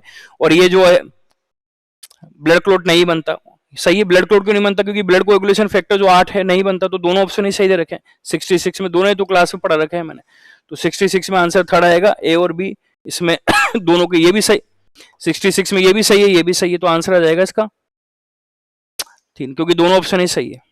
67, अब ये 67 अगर अब बीमारी पर कंट्रोल है आपका, तो बीमारी पर कंट्रोल है तो आप कर लोगे, तो 67 पर आता है, इसमें से ऑप्शन पूछ रहा है पैथोजन कौन है, बीमारी दे दी इधर, पैथोजन दे दिया, और आप आगे ये किसके थ्रू फैल रहा है, मोड ऑफ ट्रांसमिशन पूछ रहा है, तो टाइफाइड देखा है, साल्मोनेला टाइफी, आप बताना पैथोजन के नाम तो सबके सही है, टाइफाइड साल्मोनेला टाइफी के द्वारा होता है, मलेरिया जो होता है प्लाज्मोडियम के द्वारा होता है, ये सही है आपको पता है। और आप मुझे बताना डेंगू अरबोवायरस के द्वारा, निमोनिया डिप्लो, ये तो सब सही है, लेकिन फैलने के तरीके आप मुझे बताना, ये दे रखे हैं हमको सही मिलाने, इनमें से कौन कौन से ऑप्शन सही है। तो फैलने का ऑप्शन में सही कौन सा है, टाइफाइड। आपको पता है टाइफाइड बीमारी जो होती है वो कंटामिनेटेड फूड और वाटर से होती है, संक्रमित जल और पानी से होती है, पढ़ा रखा है, तो ये पहला ऑप्शन तो गलत हो गया, क्योंकि मोड ऑफ फैलने का तरीका अलग है। मलेरिया जो बीमारी होती है वो नर को, सबको पता है ये जो मच्छर के थ्रू होने वाली बीमारी है, आपको पता है, तो नर के द्वारा होती है नहीं, मेल के द्वारा होती नहीं, फीमेल के द्वारा होती है, तो ये इसका ऑप्शन भी गलत हो गया। डेंगू बीमारी जो है वो आपको पता है एडिज मच्छर से होती है, ये बात तो सही है, डेंगू बीमारी एडिज से होती है, तो ये ऑप्शन तो सही है। निमोनिया बीमारी यौन संचार सेक्सुअल कॉन्टेक्ट, निमोनिया बीमारी कोई सेक्सुअल कॉन्टेक्ट से थोड़ी होती है, निमोनिया लंग्स की बीमारी है, ये तो एयर के थ्रू फैलती है, तो आप बताना इनमें से सही जो ऑप्शन है वो 67 है, क्योंकि 67 जो है पूरा मैच कर रहा है, डेंगू अरबोवायरस और एडिज एजिप्टी, एडिज मच्छर का पूरा नाम एडिज एजिप्टी होता है, तो 67 के अंदर थर्ड। उसके बाद 68 भी इजी है, क्योंकि 68 में अगर आपको विटामिन याद है तो आप 68 डायरेक्ट कर लोगे। तो मैचिंग करना पूछ रहा है, तो आप मुझे बताना, यहाँ पर मैचिंग करना देख लेते हैं हम। तो जैसे राइबोफ्लेविन जो होता है, राइबोफ्लेविन आपको पता है विटामिन B2 का नाम है, कैल्सीफेरॉल विटामिन D का नाम है, पेंटाथेनिक एसिड B5 का नाम है, रेटिनोल A का नाम है। अब आप देख लो, राइबोफ्लेविन से आपको पता चिलोसिस बीमारी होती है, ये चिलोसिस बीमारी पता है तो चिलोसिस। कैल्सीफेरॉल विटामिन डी के द्वारा आपको पता है, कैल्सीफेरॉल के द्वारा आप मुझे बताना कौन सी बीमारी होती है, रिकेट्स बीमारी होती है। उसके बाद पेंटाथेनिक एसिड जो होता है B5, इसके द्वारा बर्निंग फुट सिंड्रोम क्लास में बता रखा है, और विटामिन ए रेटिनोल के द्वारा जीरोफ्थैलेमिया होता है। अभी मैच कर लो आप, तो ये सब किससे मैच कर रहे हैं, तो सेकंड आंसर में सब मैच कर रहे हैं, तो सेकंड में देख लो आंसर सेकंड आएगा, मैच करके देख लेना आप। उसके बाद 69 जो क्वेश्चन है वो डाइटरी फाइबर का दे रखा है कि डाइटरी फाइबर को हिंदी में बोलते हैं खाद्य रेशा। हमारे खाने में आपको पता है बहुत सारे रेशे होते हैं, फाइबर होते हैं, जिसे हम बोलते हैं रेशा फाइबर, आम भाषा में इसको सैलेड या सलाद भी बोलते हैं। तो क्या होता है, हल्का सा इसको मैं समझा देता हूँ। आप मुझे बताना, हमारे खाने के अंदर बहुत सारे रेशे वाले खाने होते हैं, इंग्लिश में बोलते हैं इसको डाइटरी फाइबर। अभी क्या होता है, डाइटरी फाइबर जो होते हैं, एक बार सुन, डाइटरी फाइबर जो होते हैं जिसे हम बोलते हैं खाद्य रेशे, तो ये जितने भी डाइटरी फाइबर हैं ये बने होते हैं सेलुलोज के। तो सबसे पहले बात तो ये पता लग गया सेलुलोज के। अब आप मुझे बताना, ये हम खा रहे हैं, अब आप बोलोगे सर सेलुलोज तो पचता ही नहीं है, डाइजेस्ट होता ही नहीं, तभी तो इनको खा रहे हैं। सुनो कंसेप्ट, मान लो हम डाइटरी फाइबर खा रहे हैं, रेशे खा रहे हैं, जितने भी रेशे होते हैं डाइटरी फाइबर होते हैं, इनमें सेलुलोज होता है। अब जब ये सेलुलोज जाएगा हमारे अंदर तो क्या होगा, सेलुलोज जो होता है ये पचेगा तो है नहीं, सेलुलोज का डाइजेशन होगा नहीं।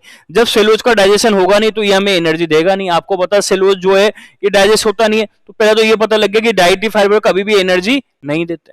सही है, ये सेलुलोज के बने होते हैं, इसलिए आप बताना इनका डाइजेशन होगा नहीं, तो ना तो इनकी वजह से शुगर की बीमारी होगी, ना कोलेस्ट्रॉल होगा, कुछ भी ये कुछ बढ़ाएंगे ही नहीं। बस ये आप मुझे बताना, ये क्या रहता है, जैसे कि ये हमारी आंत बना दी मैंने, आंत को इंग्लिश में आपको पता है बोलते हैं इंटेस्टाइन। तो ये डाइटरी फाइबर आ गए, अब इनका डाइजेशन हो तो होगा नहीं, तो ब्लड में तो जाएंगे नहीं, तो ये यहाँ रह के डाइटरी, ये जो सेलुलोज है इसकी स्पेशल बात क्या होती है, सेलुलोज पानी को एब्जॉर्ब करता है। तो ये जो डाइटरी फाइबर है, जो सेलुलोज है, ये क्या करेगा, आसपास के पानी को एब्जॉर्ब कर लेगा। डाइटरी फाइबर की स्पेशल बात पाई जाती है, रेशे के आसपास के पानी को एब्जॉर्ब करना। खुद का डाइजेशन हो नहीं रहा, लेकिन ये आसपास के पानी को एब्जॉर्ब कर लेगा। तो अब हमारी आंत इंटेस्टाइन में किसका अमाउंट बढ़ जाएगा, पानी का अमाउंट बढ़ जाएगा। पानी के अमाउंट के से फायदा क्या क्या होगा, पानी के अमाउंट से फायदा ये होगा, पानी से आपको पता है एंजाइम एक्टिव हो जाते हैं। आपको पता है डाइजेशन एंजाइम के द्वारा होता है, तो पानी ज्यादा होगा तो एंजाइम ज्यादा होंगे, एंजाइम से एंजाइम एक्टिव हो जाएंगे। पानी जो होता है, पानी की वजह से एंजाइम एक्टिव हो जाते हैं, एंजाइम एक्टिव होंगे तो पाचन में सहायक जरूर हो रहा है। पाचन, इसका खुद का डाइजेशन नहीं हो रहा, लेकिन ये दूसरे जिसका डाइजेशन होता है उसमें तो हेल्प है, क्योंकि ये सेलुलोज का बना होता है, सेलुलोज पानी को एब्जॉर्ब कर रहा है, पानी बढ़ जाएगा, पानी बढ़ेगा तो एंजाइम एक्टिव हो जाएंगे, एंजाइम एक्टिव हो जाएंगे तो पाचन में तो सहायक है। पानी के ज्यादा होने से आप बताओ जो मल बाहर निकलेगा, उस मल में भी पानी होगा, तो मल को निकालने में, मल को बाहर या स्टूल को बाहर निकालने में भी आसानी होगी। और आप बताना पानी ज्यादा होगा तो यहाँ पर जो भोजन ये इंटेस्टाइन की दीवार पर भी चिपकेगा नहीं, क्योंकि पानी ज्यादा है। तो ये सब फायदे होते हैं डाइटरी फाइबर के। अब इनको ऑप्शन में देख लेते हैं। डाइटरी फाइबर कौन कौन सा काम नहीं करता, तो सबसे पहले डाइजेशन में हेल्प करता है, पाचन में हेल्प करता है, सही है। आप बताना ब्लड में शुगर कोलेस्ट्रॉल का लेवल नहीं बढ़ाता, ये मैंने पहले बढ़ा दी, इसका डाइजेशन ही नहीं हो रहा। ये खाना जो है इंटेस्टाइन की दीवार पर नहीं चिपकता, ये भी सही है, समझा दिया मैंने। मल, क्योंकि पानी की क्वांटिटी को बढ़ा देता है इंटेस्टाइन में, तो मल या स्टूल को बाहर निकालने में सहायक होता है, ये भी सही है। और लेकिन आपको पता है ये जो होता है आपको, आप मुझे बताना, ये एनर्जी का सोर्स होता है, एनर्जी, इसका डाइजेशन हो ही नहीं रहा। जब इसका डाइजेशन हो ही नहीं रहा तो उससे एनर्जी बनेगी नहीं। तो ये 69 वाला भी क्वेश्चन समझ में आ गया होगा। तो यहाँ पर आपको जो गलत ऑप्शन है वो फोर्थ ऑप्शन गलत है, फोर्थ ऑप्शन गलत है, क्योंकि यहाँ पर ये लिख रहा है ये एनर्जी का सोर्स होता है। डाइटरी फाइबर कभी भी एनर्जी के सोर्स नहीं होते, क्योंकि ये सेलुलोज का बना होता है, सेलुलोज से एनर्जी नहीं बनती है, आपको पता हो तो। 70 नंबर का क्वेश्चन इजी है, तो आप साफ साफ दिख रहा है कि इनमें से कौन सा गलत है, सत्य नहीं है, ट्रू नहीं है। तो आप बताना कौन सा सत्य नहीं है। पहले ऑप्शन को देख लो, प्रोटीन का फॉर्मेशन 20, आवश्यक, यहाँ पर थोड़ा नजर मारो तो आवश्यक अमीनो अम्ल दे रखा है, एसेंशियल अमीनो एसिड दे रखा है। आपको पता है एसेंशियल अमीनो एसिड, आवश्यक अमीनो अम्ल 20 नहीं होते, 10 ही होते। पहला ऑप्शन गलत गया साहब। नीचे का देख के क्या करोगे, पूछा गलत, तो ऑप्शन तो एक ही, पहला ही गलत है। तो चलो ठीक है, आगे पर देख लो। फिर भी कोलेजन प्रोटीन सबसे ज्यादा पाया जाने वाला, हमारी बॉडी में सबसे ज्यादा जो प्रोटीन होता है वो कोलेजन प्रोटीन सबसे ज्यादा होता है, ये सही है, तो ये ऑप्शन सही है। हमारी जो कार्टिलेज होती है उपास थी, आपको पता हो तो बोन और कार्टिलेज में डिफरेंस क्या होता है। हमारी जो बोन होती है वो होती है हार्ड, और हमारी जो कार्टिलेज होती है हिंदी में जिसको हम बोलते हैं उपास थी, जैसे कान का ये वाला पार्ट, नोज का ये वाला पार्ट, तो ये कार्टिलेज है। कार्टिलेज इलास्टिक होती है, क्यों, क्योंकि इसमें एक इलास्टिन प्रोटीन होता है, नाम से पता चला इलास्टिन, इलास्टिसिटी प्रदान करने वाला, तो ये भी सही है। और अगर प्रोटीन को आप मुझे बताना हाई टेम्परेचर दे दें पीएच चेंज कर दे, पीएच चेंज का मतलब एसिड और बेस दिला दे, तो हमारा प्रोटीन जो होता है वो डिस्ट्रॉय हो जाता है। इसको आपको पता है साइंस की भाषा में डीनेचुरेशन बोलते हैं, विकृतीकरण बोलते हैं। तो ये भी सही है। तो इसमें गलत ऑप्शन तो पहला देख के पता लग गया, पहला ऑप्शन ही गलत है। आगे 71 वाला क्वेश्चन है। तो 71 वाला क्वेश्चन पहले मैं समझा दूं आपको। आप मुझे बताना 71 में आपको पता हो तो सबसे पहले कैंसर देख लो। आप बताना कैंसर जो होते हैं, एक होता है कैंसर जो होता है हमारी बॉडी में दो टाइप के ऊतक होते हैं। एक होता है संयोजी ऊतक, संयोजी ऊतक को इंग्लिश में बोलते हैं कनेक्टिव टिश्यू, और एक होता है उपकला ऊतक, उपकला ऊतक को हम इंग्लिश में बोलते हैं एपिथियल टिश्यू। तो हमारी बॉडी में ये दो टाइप के टिश्यू हैं, एक उपकला एक एपिथेलियम। इनके कैंसर आपको पता, कैंसर अगर इसका कैंसर हो जाता है, उपकला ऊतक बोलते हैं इंग्लिश में, एपिथेलियम टिश्यू बोलते हैं, इसका अगर कैंसर हो जाता है तो इसको बोलते हैं कार्सिनोमा। शॉर्ट नोट्स में लिखा हुआ है अगर आप देख लो तो। और संयोजी जो ऊतक होते हैं, संयोजी ऊतक को इंग्लिश में बोलते हैं कनेक्टिव टिश्यू। अगर कनेक्टिव टिश्यू या संयोजी ऊतक का कैंसर हो जाता है तो उसको बोलते हैं सार्कोमा। चलो ठीक है, तो आ गया समझ में। एक और बात मैंने आपको बताया था, ट्यूमर जो होता है, ट्यूमर को हम आम भाषा में गांठ बोलते हैं, क्लास में पढ़ा रखा है। ट्यूमर को हम आम भाषा में गांठ बोलते हैं। ट्यूमर या गांठ दो टाइप की होती है, ट्यूमर या गांठ दो टाइप की होती है, ये भी मैंने बता रखा। एक होता है बिनाइन, और एक होता है मेलिग्नेंट। आपको पता हो तो एक होता है कौन सा, मेलिग्नेंट, पढ़ा रखा सब। बिनाइन जो ट्यूमर होता है, ये जो होता है ये नहीं फैलता है, जहां पर है वहां पर ही रहेगा। इसी कारण बिनाइन ट्यूमर जो होता है इसको कैंसर नहीं माना जाता है, कैंसर नहीं होता, क्योंकि कैंसर को कैंसर बोलने के लिए जरूरी है कि वो फैले। तो हर ट्यूमर कैंसर नहीं होता। बिनाइन जो ट्यूमर होता है इसमें फैलने की आदत नहीं होती, फैलता है ही नहीं, तो बिनाइन ट्यूमर कैंसर नहीं होता। लेकिन जो मेलिग्नेंट ट्यूमर है, जो मेलिग्नेंट ट्यूमर है, आप मुझे बताना, मेलिग्नेंट ट्यूमर जो होता है अगर एक जगह पर हुआ तो मेलिग्नेंट ट्यूमर एक जगह से दूसरी जगह पर चल जाता है ट्यूमर का, तो इसको मेलिग्नेंट ट्यूमर को हम बोलते हैं कैंसर। तो सबसे पहले बात तो कैंसर किसे कहेंगे, मेलिग्नेंट ट्यूमर को कैंसर बोलेंगे। कैंसर की स्पेशल बात होती है एक जगह से दूसरी जगह पर फैल जाता है। कैंसर का एक जगह से दूसरी जगह पर फैलना, साइंस की भाषा में इसे एक नाम दिया जाता है, ये भी लिखा हुआ है मेटास्टेटिस। कैंसर का एक जगह से दूसरी जगह पर फैलना, इसको हम बोलते हैं मेटास्टेटिस। तो मैंने पूरी बात बता दी। अब इसको हम करके देख लेते हैं 70 नंबर वाला क्वेश्चन, सॉरी 71। तो अब बताना 71 के अंदर एपिथेलियम टिश्यू का जो कैंसर है इसको कार्सिनोमा बोलते हैं, सही है।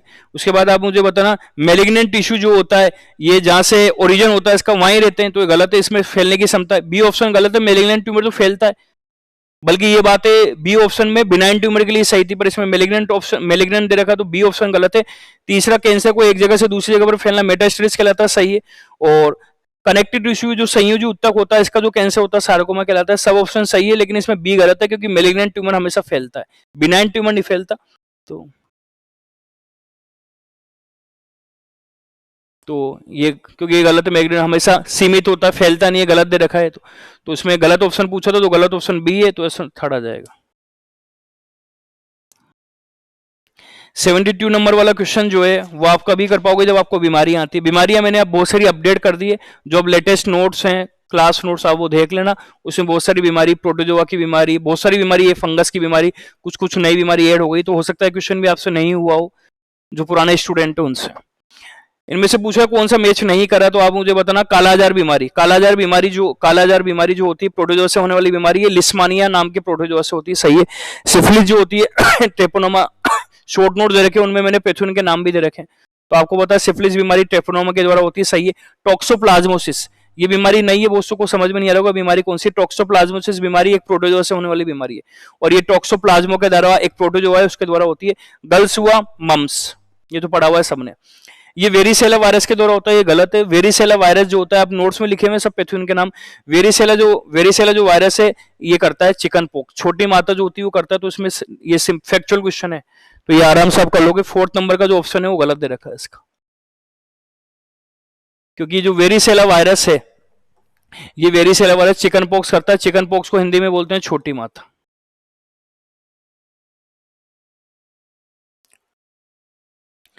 उसके बाद 73 में एड्स के बारे में दे रखा है। तो एड्स के आपको पता है, एड्स जो होता है, पहले मैं इसे बता देता हूँ। एड्स जो होता है वो HIV वायरस के द्वारा होता है, ये सभी को पता है। और HIV वायरस एक कारण है। एड्स जो होता है यहाँ पर मैं लिख लेता हूँ, एड्स जो होता है वो एचआईवी वायरस के द्वारा होता है। एचआईवी वायरस को हम रिट्रो वायरस भी बोलते हैं। एचआईवी वायरस जो है इसको हम रिट्रो वायरस बोलते हैं। रिट्रो वायरस क्यों बोलते हैं? क्योंकि एचआईवी वायरस में केवल आरएनए होता है, आपको पता हो तो, और आपको जनरली पता है डीएनए से आरएनए बनता है। आप सबको पता है डीएनए जो है, इस डीएनए से बनता है, क्या बनता है? आरएनए। डीएनए से आरएनए का बनना, इस घटना को हम बोलते हैं, आपने पढ़ा होगा ट्रांसक्रिप्शन, इसको हम क्या बोलते हैं? ट्रांसक्रिप्शन। लेकिन आप बताना, ये जो एड्स है इसमें एचआईवी वायरस के द्वारा होता है। एचआईवी में आरएनए पाया जाता है। एचआईवी में क्या होता है? आरएनए से डीएनए बनता है, मतलब उल्टा होता है। उल्टे को हम बोलते हैं रेट्रो, उल्टो को हम बोलते हैं रिट्रो। इसलिए कारण आप मुझे बताना इस वायरस, क्योंकि इसमें आरएनए से डीएनए बन रहा है। जनरली डीएनए से आरएनए बनता है, डीएनए से आरएनए का बना ट्रांसक्रिप्शन कहलाता है। एचआईवी वायरस जो होता है इसमें आरएनए से डीएनए बनता है, इसको बोलते हैं रिट्रो ट्रांसक्रिप्शन। इसलिए इस वायरस को हम बोलते हैं रिट्रो वायरस। तो ऐसा ही है। और अगर आपको डब्ल्यूबीसी वाला याद है, वो डब्ल्यूबीसी वाली बात में मैं आपको पढ़ाता हूं कि एड्स जो होता है इसके अंदर डब्ल्यूबीसी कम हो जाती है। याद है क्या आपको कि डब्ल्यूबीसी जो होती है वो हर बीमारी में बढ़ जाती है, लेकिन डब्ल्यूबीसी 2 में कम होती है, एड्स और टाइफाइड में। और फिर मैं आगे चल के ये भी बताता हूं कि एड्स के अंदर डब्ल्यूबीसी कम होती है, कौन सी वाली? लिम्फोसाइट वाली। बस इतनी सी बात भी याद। और लिम्फोसाइट में भी आपको पता 2 है, बी और टी। तो मैं ये भी बताता हूँ टी लिम्फोसाइट कम होती है, तो एड्स के अंदर टी लिम्फोसाइट कम होती है। छोड़ो CD4 छोड़ो, ये तो टी लिम्फोसाइट के टाइप आ गए, इतना आपको नहीं जानना। तो टी लिम्फोसाइट प्रभावित होती है, ये भी सही है। तो आप मुझे बताना एड्स के इलाज के लिए, आप मुझे बताना एड्स जो है इसके इलाज के लिए कौन सा क्वेश्चन है? 73। तो 73 में आप मुझे बताना एड्स के लिए इलाज के लिए थेरेपी दी जाती है एंटो रिट्रोवायरल, मतलब इसके लिए इलाज के लिए आप बताना, क्योंकि वायरस से होने वाली बीमारी है, इसके इलाज के लिए वायरल वाली दवाई दी जाती है जो वायरस को मार दे। अब क्योंकि वायरस का नाम रिट्रो वायरस है, इसी कारण आप मुझे बताना रिट्रो वायरस को मारने वाली दवा, तो एंटी बोलेंगे, एंटी का मतलब मारना, जो रिट्रो वायरस को मार दे उसको बोलेंगे एंटी रिट्रो वायरल दवा, उसको हम एंटी रिट्रो वायरल दवा कहते हैं। तो सभी ऑप्शन सब सही है। तो इसमें 73 जो है, 73 में आप मुझे बताना तीनों ऑप्शन सही है। एड्स के बारे में तीनों बातें दे दी आपको, वो सही है। 474 जो है आप मुझे बताना, इसको अगर आपको पता हो तो कर लोगे, नहीं पता तो नहीं कर पाओगे। मैं एक एक बात बता देता हूँ। और सबसे पहले टेरेटोलॉजी, आप मुझे बताना, जब बच्चा माँ के पेट के अंदर होता है, जब बच्चा माँ के पेट के अंदर होता है तो उसके अंदर बहुत सारी कुछ गड़बड़ियां हो जाती है। तो जो बच्चा माँ के पेट के अंदर होता है, अगर उसके अंदर कोई गड़बड़ी हो रही है तो उसको मेडिकल भाषा में बोलते हैं टेरेटोलॉजी, उसको मेडिकल भाषा में बोलते हैं टेरेटोलॉजी। ओफियोलॉजी, तो आप मुझे बताना जो ओफियोलॉजी होती है, सांप जो होता है, सांप के अध्ययन को हम बोलते हैं ओफियोलॉजी। ट्रोफोलॉजी, न्यूट्रिशन जो होता है, आप बताना न्यूट्रिशन के अध्ययन को। ट्रोफो, कहीं भी साइंस में ट्रोफिक वर्ड आ जाए, ये शायद मैंने क्लास में बहुत बार बता भी रखा है, कहीं भी साइंस में ट्रोफिक वर्ड आ जाए तो ट्रोफिक का मतलब न्यूट्रिशन होता है। और ऑप्थेल्मोलॉजी तो आपको पता है, सबको आंखों के बारे में होता है। तो यहाँ पर एक तो आपको जो मुझे लगता है नहीं पता होगा, एक तो टेरेटोलॉजी, बच्चा जब माँ के पेट के अंदर होता है उस समय इसमें कोई प्रॉब्लम आ जाए तो उसको हम बोलते हैं टेरेटोलॉजी। और एक मेरे ख्याल से आपको ओफियोलॉजी नहीं पता होगा, ओफियोलॉजी का मतलब सांपों के जो स्नेक जो होता है इसके अध्ययन को हम बोलते हैं। और ट्रोफोलॉजी, ट्रोफो न्यूट्रिशन, न्यूट्रिशन के अध्ययन को हम बोलते हैं ट्रोफोलॉजी। मैच कर लेना, आंसर 2 आएगा इसका, आंसर नंबर 2 आप मैच कर लेना। तो मैच करने से आपके आंसर मैंने समझा दिया आपको। 75 हो सकता है 75 नंबर वाला जो क्वेश्चन है उसको देखें तो मैं आपको बता देता हूँ। एक दो पहला ऑप्शन आपको समझ में नहीं आया होगा, वो मेरे ख्याल से पहला ऑप्शन समझ में नहीं आएगा। 75 के बारे में बता देता हूँ मैं आपको। पता है विटामिन B12 जो होता है साइनोकोबालामिन बोलते हैं। तो विटामिन B12 जो होता है, आप मुझे बताना, आपको पता है जब भी हम कोई विटामिन या किसी भी चीज को हम खाते हैं, जब भी हम किसी भी चीज को खाते हैं तो आहार नाल एलिमेंट्री कैनाल में आती है और आहार नाल एलिमेंट्री कैनाल से वो ब्लड में जाती है। इस घटना को अवशोषण एब्जॉर्प्शन बोलते हैं। विटामिन B12 जो होता है, हम जब हम इसको डाइट में खाते हैं तो विटामिन B12 भी हमारी आहार नाल एलिमेंट्री कैनाल में आएगा, यहाँ से ब्लड में जाएगा। तो विटामिन B12 के अवशोषण के लिए एक चीज की जरूरत पड़ती है जिसको हम बोलते हैं इंट्रिंसिक फैक्टर। तो जो इंट्रिंसिक फैक्टर है इसका रिलेशन विटामिन B12 से क्या काम करता है? ये इंट्रिंसिक फैक्टर जो होता है ये विटामिन B12 के अवशोषण एब्जॉर्प्शन में काम आता है। मतलब ये विटामिन B12 को आहार नाल से कहां पर भेजेगा? ब्लड में। हो सकता है बात नहीं पता हो आपको, तो मैंने बता दिया। उसके बाद सेकेंड ऑप्शन दे रखा है, ये हमारी लिपिड कहां होती है? आप सबको पता है लिपिड जो होती है वो हमारी स्किन के नीचे स्टोर होती है। और कौन सी वाली सेल में स्टोर होती है ये भी बता रखा है, एडिपोसाइट। ये तो क्लास नोट्स में साफ साफ लिखा हुआ है, आप मुझे बताना। ये जो स्किन है, सॉरी, ये जो लिपिड है कहां पर स्टोर होती है? हमारी स्किन में एडिपोसाइट के अंदर स्टोर होती है। तो आप मुझे बताना जो लिपिड है ये हमारी स्किन की एडिपोसाइट में स्टोर होगी, जबकि यहाँ पर आंसर आप मुझे बताना, आंसर क्या दे रखा है? कॉन्ड्रोसाइट। इसका मतलब ये गलत दे रखा है। उसके बाद तीसरा आप मुझे बताना संयुज उत्तक की प्लाज्मा कोशिका एंटीबॉडी। अब आप बोलोगे सर ये कैसे सही है, तो मैं आपको बता देता हूं। आपको लगता होगा कि एंटीबॉडी जो है वो लिम्फोसाइट बनाती है। हम सबको पता है, मैंने पढ़ा रखा है, एंटीबॉडी क्या कौन बनाती है? लिम्फोसाइट। सुनना बात ध्यान से। और आप बताना कौन से वाले लिम्फोसाइट बनाती है, बी लिम्फोसाइट। बी लिम्फोसाइट हमारे अंदर एंटीबॉडी बनाती है, बी लिम्फोसाइट हमारे अंदर एंटीबॉडी बनाती है, सबको पता है। बी लिम्फोसाइट जब एक्टिव होती है, बी लिम्फोसाइट एंटीबॉडी बनाएगी, पता है। जब बी लिम्फोसाइट एक्टिव होती है तो बी लिम्फोसाइट को हम बोलते हैं प्लाज्मा कोशिका। बी लिम्फोसाइट को हम बोलते हैं प्लाज्मा कोशिका, इंग्लिश में बोलते हैं प्लाज्मा सेल। ये ब्लड वाला जो लिक्विड पार्ट है प्लाज्मा, वो नहीं है। तो एक बार दोबारा, प्लाज्मा सेल क्या होती है, बी लिम्फोसाइट जब एक्टिव हो जाती है तो इसी एक्टिव बी लिम्फोसाइट को एक और नाम है, उसको बोलते हैं प्लाज्मा कोशिका, प्लाज्मा सेल। तो वो सही क्वेश्चन है, ये भी आप मुझे बताना। प्लाज्मा सेल ही एंटीबॉडी बनाती है, प्लाज्मा सेल कुछ भी नहीं है। एक्टिव जो बी लिम्फोसाइट उसी को हम बोलते हैं प्लाज्मा सेल। और आप मुझे बताना, एलर्जी, जब भी हमको एलर्जी होती है तो एलर्जी में हमारी बॉडी में केमिकल हमेशा ज्यादा निकलता है जिसको बोलते हैं हिस्टामिन। तो एलर्जी के समय आप मुझे बताना हमारी बॉडी में जो केमिकल निकलता है उसको हम क्या बोलते हैं, हिस्टामिन। अब इनमें से आप मुझे बताना कौन सा 75 नंबर वाला क्वेश्चन है। तो 75 नंबर वाला क्वेश्चन जो है, इसमें आपसे पूछा है कौन सा ऑप्शन सही नहीं है। तो इसमें सही कौन सा नहीं है आप मुझे बताना। सब सही है, ये भी सही है, ये भी सही है, ये भी, ये बी वाला सही नहीं लिख रहा क्योंकि यहाँ पर एडिपोसाइड आएगा, तो आंसर बी, बाकी सब ऑप्शन सही है।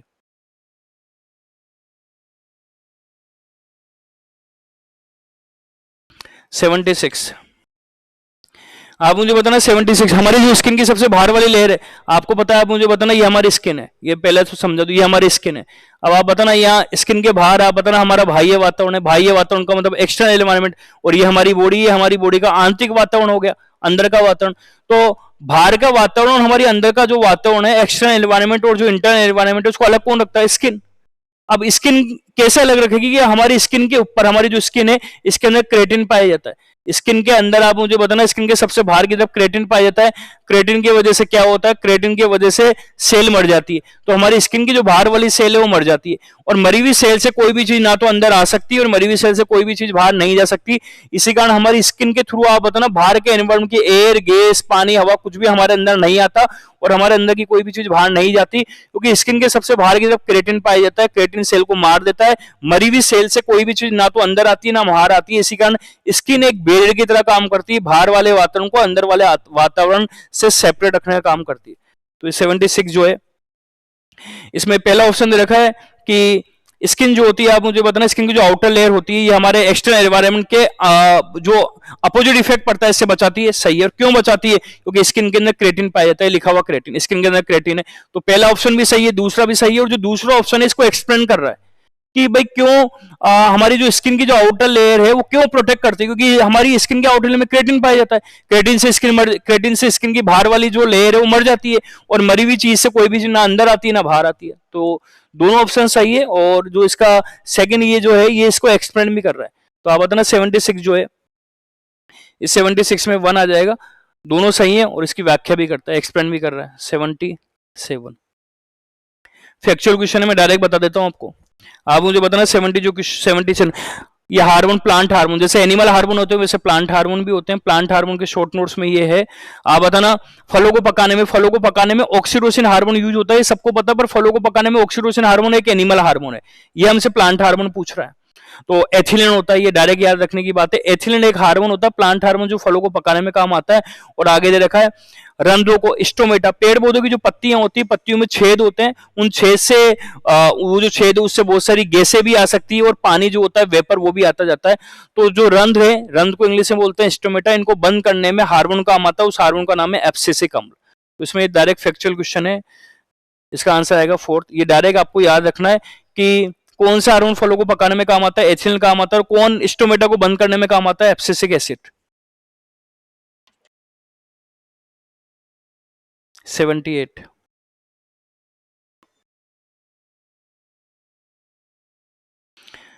78 में समझ देता हूँ, ये भी हो सकता है जो पुराने स्टूडेंट उनको नहीं आए, नए स्टूडेंट तो कर देंगे इसको। तो 78 के बारे में पूछ रहा है, कौन सी बीमारी परजीवी के द्वारा नहीं होती। परजीवी को इंग्लिश में बोलते हैं पैरासाइट। पहले तो आपको परजीवी या पैरासाइट क्या होता है ये पता होना चाहिए। तो मैंने पहले बोला नोट्स, बीमारी के नोट्स स्पेशली अपडेट हो गए हैं। जो पुराने स्टूडेंट हैं वो बीमारी के नोट्स ले लेना, नहीं मिले तो आप मुझसे कॉन्टेक्ट या कोचिंग में कॉन्टेक्ट कर लेना। स्पेशली बीमारी के लिए मैं बोल रहा हूँ, क्योंकि बीमारी में मैंने बहुत सारी चीजें ऐड कर दी है अब।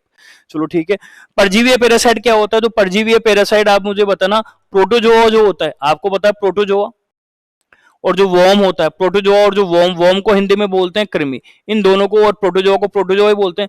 प्रोटोजोआ और वर्म जो होता है इन दोनों को मेडिकल भाषा में बोलते हैं परजीवी। परजीवी का मतलब पैरासाइट।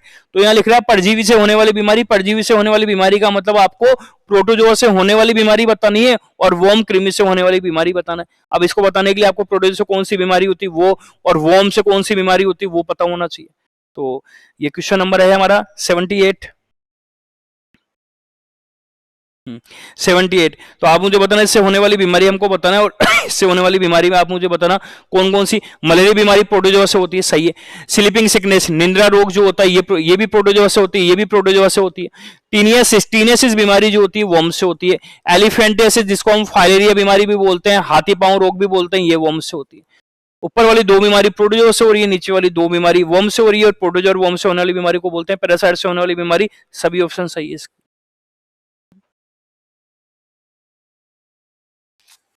79 डायरेक्ट नोट से था। तो इसमें कुछ बीमारी के ऑप्शन दे रखे हैं। मैचिंग क्रिप्टोकोकेसिस, हो सकता है ये भी आपको नहीं सुना हो, तो क्योंकि ये नए नोट्स में अपडेट है। क्रिप्टोकोकेसिस जो है आप बताना एक फंगस से होने वाली बीमारी है। मैं डायरेक्ट बता रहा हूँ क्योंकि ये अगर याद है तो करोगे, नहीं होगा तो नहीं कर पाओगे।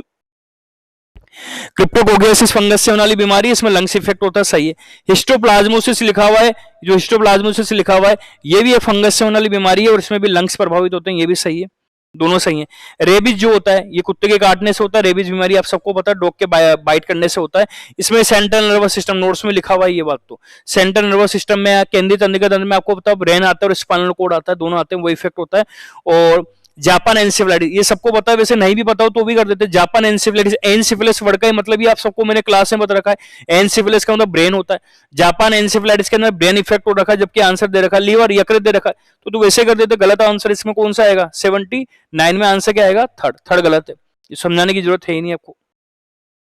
चलो ये 79 भी हो गया। उसके बाद आते हैं 80 भी आप डायरेक्ट फैक्चुअल क्वेश्चन है, 80 को भी मैं डायरेक्ट बता देता हूँ। इसमें 3 ऑप्शन दे रखा और ये हमारे ब्रेन का पार्ट पूछ रहा है। 3 काम दे रखे हैं ब्रेन का पार्ट, थोड़ा दिमाग लगाओ। बॉडी के बैलेंस में कौन काम आता है? बी ऑप्शन में दे रखा है बॉडी के बैलेंस। हमको पता है बॉडी का बैलेंस जो है वो सेरिबेलम करता है, अनुमस्तिष्क करता है। अब ये बी ऑप्शन को देख के भी यहाँ जो ऑप्शन मिल रहे हैं कि ये तीनों काम ABC, ये तीनों काम हमारे ब्रेन का कौन सा वाला पार्ट कर रहा है। तो अगर आपको तीनों काम नहीं भी आते तो आप खुद मुझे बताना बॉडी का बैलेंस कौन रखता है, शरीर का संतुलन सेरिबेलम करता है। सेरिबेलम का मैंने एक और काम बता रखा है आपको, बॉडी का बैलेंस बना के रखता है। बैलेंस का मतलब ये होता है हमारी हाथ, हमारे पैर, हमारी जो बॉडी है, इनकी जितनी भी मसल्स है ये सब कोऑर्डिनेट रूप से काम करे। मेरी हाथ की मसल्स, मेरी बॉडी की मसल्स, मेरे पैर की मसल, मेरे चेहरे की मसल, ये सब कोऑर्डिनेट रूप से काम करे, इसको बोलते हैं बैलेंस। और सेरिबेलम का एक और काम है आपको पता है बॉडी का बैलेंस बना के रखना, और जितनी भी अच्छी क्रियाएं होती है, वॉलंटरी एक्टिविटी होती है, उसके अंदर स्किल प्रोवाइड करना, ये मैंने बता रखा है। ये काम सेरिबेलम का, सिंपल सा क्वेश्चन है, तो इसमें आंसर सेरिबेलम, हिंदी में अनुमस्तिष्क आएगा 80 के अंदर। जो क्वेश्चन समझाने के नहीं है मैं एक डायरेक्ट बोल देता हूं उसको। 81 क्वेश्चन, 81 में क्वेश्चन में पूछ रहा है, पहले एक वर्ड है कार्डियक आउटपुट। कार्डियक आउटपुट का मतलब आप मुझे बताना क्या होता है। हमारा जो दिल है आपको पता है ब्लड को पंप करता है, हमारा दिल ब्लड को पंप करता है। तो जब हमारा हार्ट ब्लड को जब पंप करेगा तो कितना ब्लड पंप कर रहा है, हमारे दिल से कितना ब्लड निकल रहा है, पंप करता है। आपको पता है जब दिल हमारा हार्ट जो है ब्लड को जब पंप करता है तो महाधमनी एरोटा के थ्रू ब्लड निकलता है, पूरी बॉडी में जाता है। तो हमारा दिल कितना ब्लड जब पंप होता है तो कितना ब्लड पंप करता है, वो कितने अमाउंट को करता है, उस अमाउंट, उस मात्रा को बोलते हैं कार्डियक आउटपुट। चलो कार्डियक आउटपुट समझ में आ गया। अभी इसमें दे रखा है कि जितना कार्डियक आउटपुट होता है, मतलब जब हमारा ब्लड दिल को, जब हमारा हार्ट ब्लड को पंप करता है तो कितना ब्लड या कार्डियक आउटपुट जो होता है वो ब्रेन में जाता है। सबसे ज्यादा ब्लड ब्रेन में जाता है, और वो जाता है 15 से 20% लगभग ही। सबसे ज्यादा ब्लड जब हमारे दिल से पंप होता है, हार्ट से पंप होता है, तो वो हमारे ब्रेन में जाता है। क्यों? ब्रेन के बहुत सारे काम है, हमारा ब्रेन ही हमारी पूरी बॉडी को चला रहा है। ब्रेन को लगातार ब्लड की जरूरत पड़ेगी, क्योंकि ब्लड होगा ब्रेन के अंदर तो ऑक्सीजन और ग्लूकोज होगी, लगातार एनर्जी बनेगी। अगर हमारी बॉडी में ब्लड कम हो गया तो सबसे पहले इफेक्ट होने वाला ऑर्गन हमारा ब्रेन होगा। तो इसलिए ब्रेन को तो हमेशा और हमेशा ऑक्सीजन, ब्रेन को तो हमेशा और हमेशा ब्लड देना ही पड़ेगा।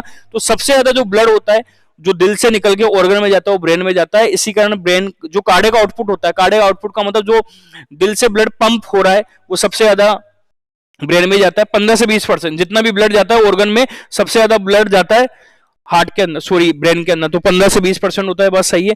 और इसको भी रीजन भी सही दे रखा है कि ऑक्सीजन, जितना ज्यादा ब्लड जाएगा ऑक्सीजन और ग्लूकोज जाएगी तो हमारे ब्रेन की रिक्वायरमेंट पूरी होगी, क्योंकि ब्रेन की मेटाबॉलिज्म, ब्रेन की रिक्वायरमेंट ज्यादा होती है। तो मेरे ख्याल से ये A और R, कथन और कारण जो है, स्टेटमेंट और रीजन जो है वो सही है, और इसकी एक्सप्लेन भी करता है कि क्यों ब्रेन की कार्डियक आउटपुट, क्यों ब्रेन को ज्यादा ब्लड जाना चाहिए 15 से 20, मतलब जो हार्ट से ब्लड निकल रहा है 15 से 20 अकेला ब्रेन के पास ही जा रहा है, ज्यादा है। क्यों है? क्योंकि ब्रेन की रिक्वायरमेंट ज्यादा है, ब्रेन काम ज्यादा करता है, एनर्जी ज्यादा बनाना है। सही है। तो आप बताना इसमें ए और आर दोनों सही है, और इसकी एक्सप्लेन भी करता है, तो इसका आंसर आएगा फर्स्ट। चलो उसके बाद आते हैं, शुरू वाले क्वेश्चन हार्ड थे, उसके बाद वाले क्वेश्चन थोड़े इजी है। उसके बाद इनमें से कौन सा एंजाइम का उपयोग जोड़ना है? देखो जोड़ना, जैसे जोड़ना आ जाए कुछ नहीं आता, हालांकि बायोटेक का क्वेश्चन है, जैसे जोड़ना आ जाए तो आपको मैं बता देता हूँ। कहीं भी एज, किसी भी वर्ड क्लास में एज आ जाए तो एज का मतलब तो एंजाइम होता है। सही है। तो इधर सबके एज एज एज एज आ रहा है, तो एज एज का मतलब तो एंजाइम हो गया। अब आप बताना, अगर आपको पता हो तो लिगेशन, ये कोई साइंस का वर्ड नहीं है, ये एक इंग्लिश वर्ड है लिगेशन। लिगेशन का मतलब होता है जोड़ना, किसी भी चीज को जोड़ने को हम बोलते हैं मेडिकल भाषा में लिगेशन। तो इसलिए यहां पर आप मुझे बताना लिगेशन का लाइगेज ये आ रहा है लाइक, तो आप मुझे बताना लिग का मतलब जोड़ना, और एज एज लाइगेज, लाइगेज जोड़ने में काम आता है, तो ऐसे पता लग रहा है। तो लाइगेज कोई भी एंजाइम जो जोड़ता है उसको बोलते हैं लाइगेज मेडिकल भाषा में। तो कुछ ये ओ का जो कि वो की छोड़ो आप, तो जोड़ने में काम आता है लाइगेज एंजाइम। तो इसमें आंसर आएगा 82 के अंदर लाइगेज, 82 के अंदर। उसके बाद 83 में एक नई 83 जो क्वेश्चन है इसमें वर्ड आया है वायरोड क्या होते हैं, तो हल्का सा मैं बता देता हूं। आप मुझे बताना, सबसे पहले जो वायरस होते हैं, ये रहा वायरस। आप मुझे बताना वायरस के बारे में स्पेशल बात, वायरस में बस दो ही चीज होती है। जो वायरस है जिसका आपने सुना है वायरस, इसमें दो ही चीज होती है। एक तो वायरस जो होता है इसमें बाहर की तरफ प्रोटीन का आवरण होता है, वायरस जो होता है इसमें बाहर की तरफ प्रोटीन का आवरण, आवरण का मतलब प्रोटीन की लेयर होती है। और अंदर वायरस के अंदर आप मुझे बताना, या तो अंदर वायरस के अंदर, या आप मुझे बताना या तो होता है डीएनए या होता है आरएनए, दोनों चीजें एक साथ नहीं होगी। वायरस जो होता है बस इसके पास दो ही चीजें होती है, वायरस के पास बस दो ही चीजें होगी, या तो बाहर की तरफ प्रोटीन का आवरण होगा, ये रहा प्रोटीन का आवरण, या अंदर डीएनए होगा, ये डीएनए में डबल चेन होती है, या आरएनए होगा, दोनों चीजें नहीं होगी, या तो डीएनए होगा या आरएनए होगा। तो वायरस में कितनी चीजें होती है बताना, दो, प्रोटीन का आवरण, प्रोटीन का एनवेलप, और इसके अलावा क्या होता है डीएनए और आरएनए, इसे बोलते हैं वायरस। लेकिन आप मुझे बताना, अगर मान लेते हैं इस वायरस में से ये भी हटा लूं, तो आप मुझे बताना इसकी जो ये एनवेलप है प्रोटीन का जो आवरण ये भी हटा लो, तो केवल आप मुझे बताना केवल डीएनए, या बचा कौन, बचा आरएनए, तो इसको हम बोलते हैं वायरोड। तो वायरोड क्या होता है आप मुझे बताना, वायरस में दो चीजें, वायरस में दो चीजें वायरस में दो चीजें, प्रोटीन का आवरण है, एनवेलप है, और या तो डीएनए या आरएनए। ठीक है। वायरोड किसे कहते हैं? जिसके अंदर प्रोटीन का आवरण नहीं हो, इसका मतलब उसमें केवल न्यूक्लिक अम्ल हो, डीएनए और आरएनए, इसको बोलते हैं विरियोड। तो वायरोड जो होता है इसके अंदर प्रोटीन का आवरण नहीं होता, इसमें सिर्फ या तो डीएनए होता है या आरएनए होता है, कोई कवरिंग वरिंग नहीं होती। तो ये वायरस और वायरोड में अंतर होता है। तो आप मुझे बताना इसका 83, तो 83 के अंदर आप मुझे बताना इसमें डीएनए होता है, कमान्युकल, तो प्रोटीन आवरण, ये आप मुझे बताना ये प्रोटीन आवरण ये भी गलत है, प्रोटीन आवरण युक्त आरएनए होता है। सही है। तो प्रोटीन का आवरण लेस होता है, इसके अंदर केवल न्यूक्लिक एसिड होता है, प्रोटीन आवरण रहित आरएनए का। तो ये समझ में आ गया होगा, तीनों चीजें मैंने बोर्ड पे समझा दी आपको। 83,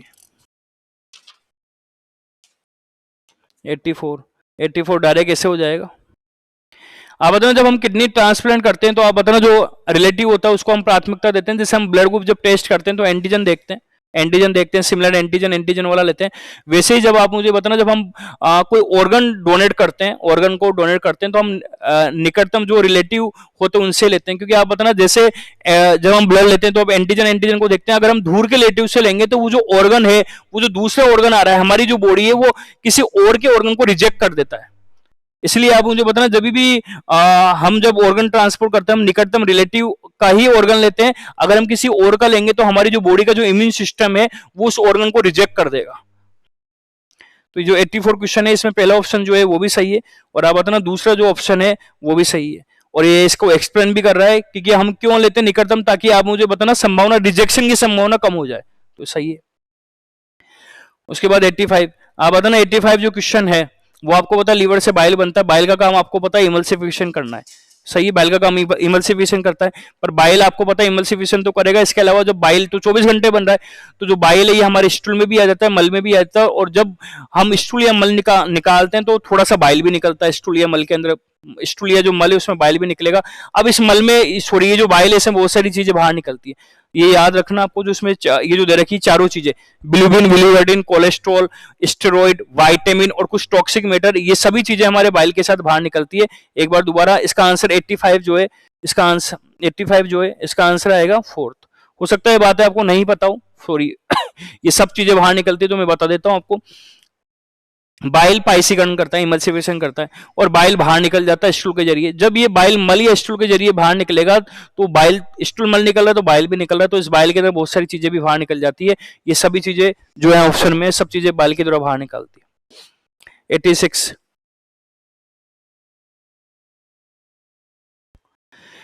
86 में आप मुझे बताना, डायबिटीज के कैरेक्टर रखा है कि डायबिटीज जो होता है, डायबिटीज जो होता है इसके बारे में बताओ।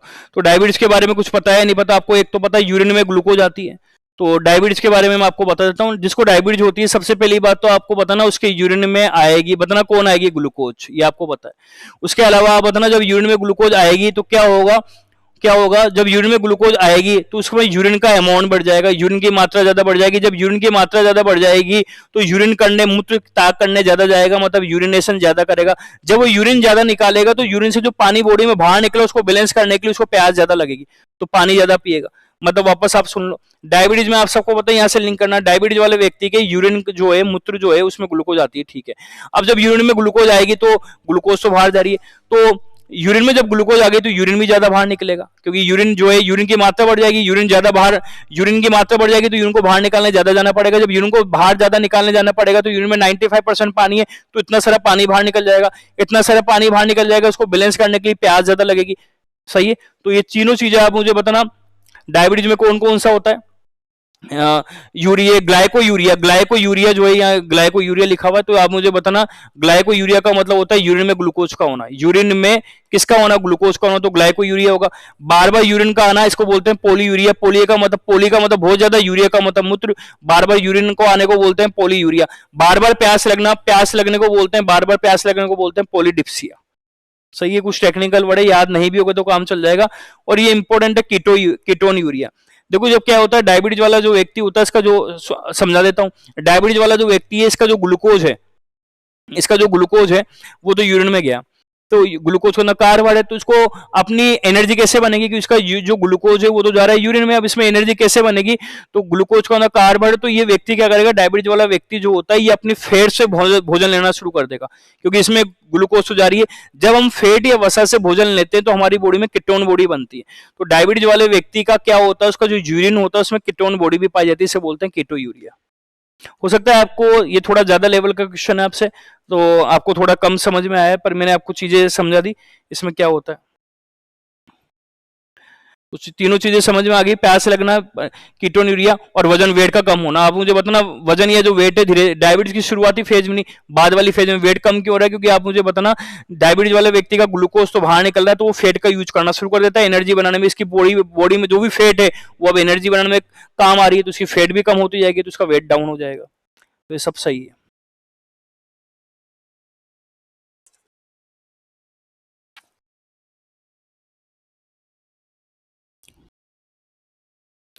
अब आ रहे हैं 87 पे।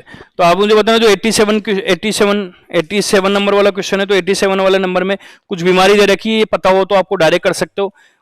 इनमें से एथेरोस्क्लेरोसिस, एथेरोस्क्लेरोसिस का मतलब आपको पता है जो हमारी कोरोनरी आर्टरी होती है, उस कोरोनरी आर्टरी के अंदर, कोरोनरी आर्टरी जो आपको पता है हमारी जो कोरोनरी आर्टरी होती है जब वो ब्लॉक हो जाती है तो उसको हम बोलते हैं एथेरोस्क्लेरोसिस। तो एथेरोस्क्लेरोसिस का मतलब आप बताना कोरोनरी जो आर्टरी होती है उसका ब्लॉक होना, उसको बोलते हैं एथेरोस्क्लेरोसिस। उसके बाद एम्फाइसीमा, एम्फाइसीमा का मतलब क्या होता है? लंग्स की जो एल्वेलाई होती है इसका खराब होना, इसको हम बोलते हैं एम्फाइसीमा। एंजाइना, एंजाइना का मतलब होता है चेस्ट पेन। जब हार्ट अटैक आने वाला होता है, हार्ट अटैक आने से पहले चेस्ट पेन होता है, उसको मेडिकल भाषा में बोलते हैं एंजाइना।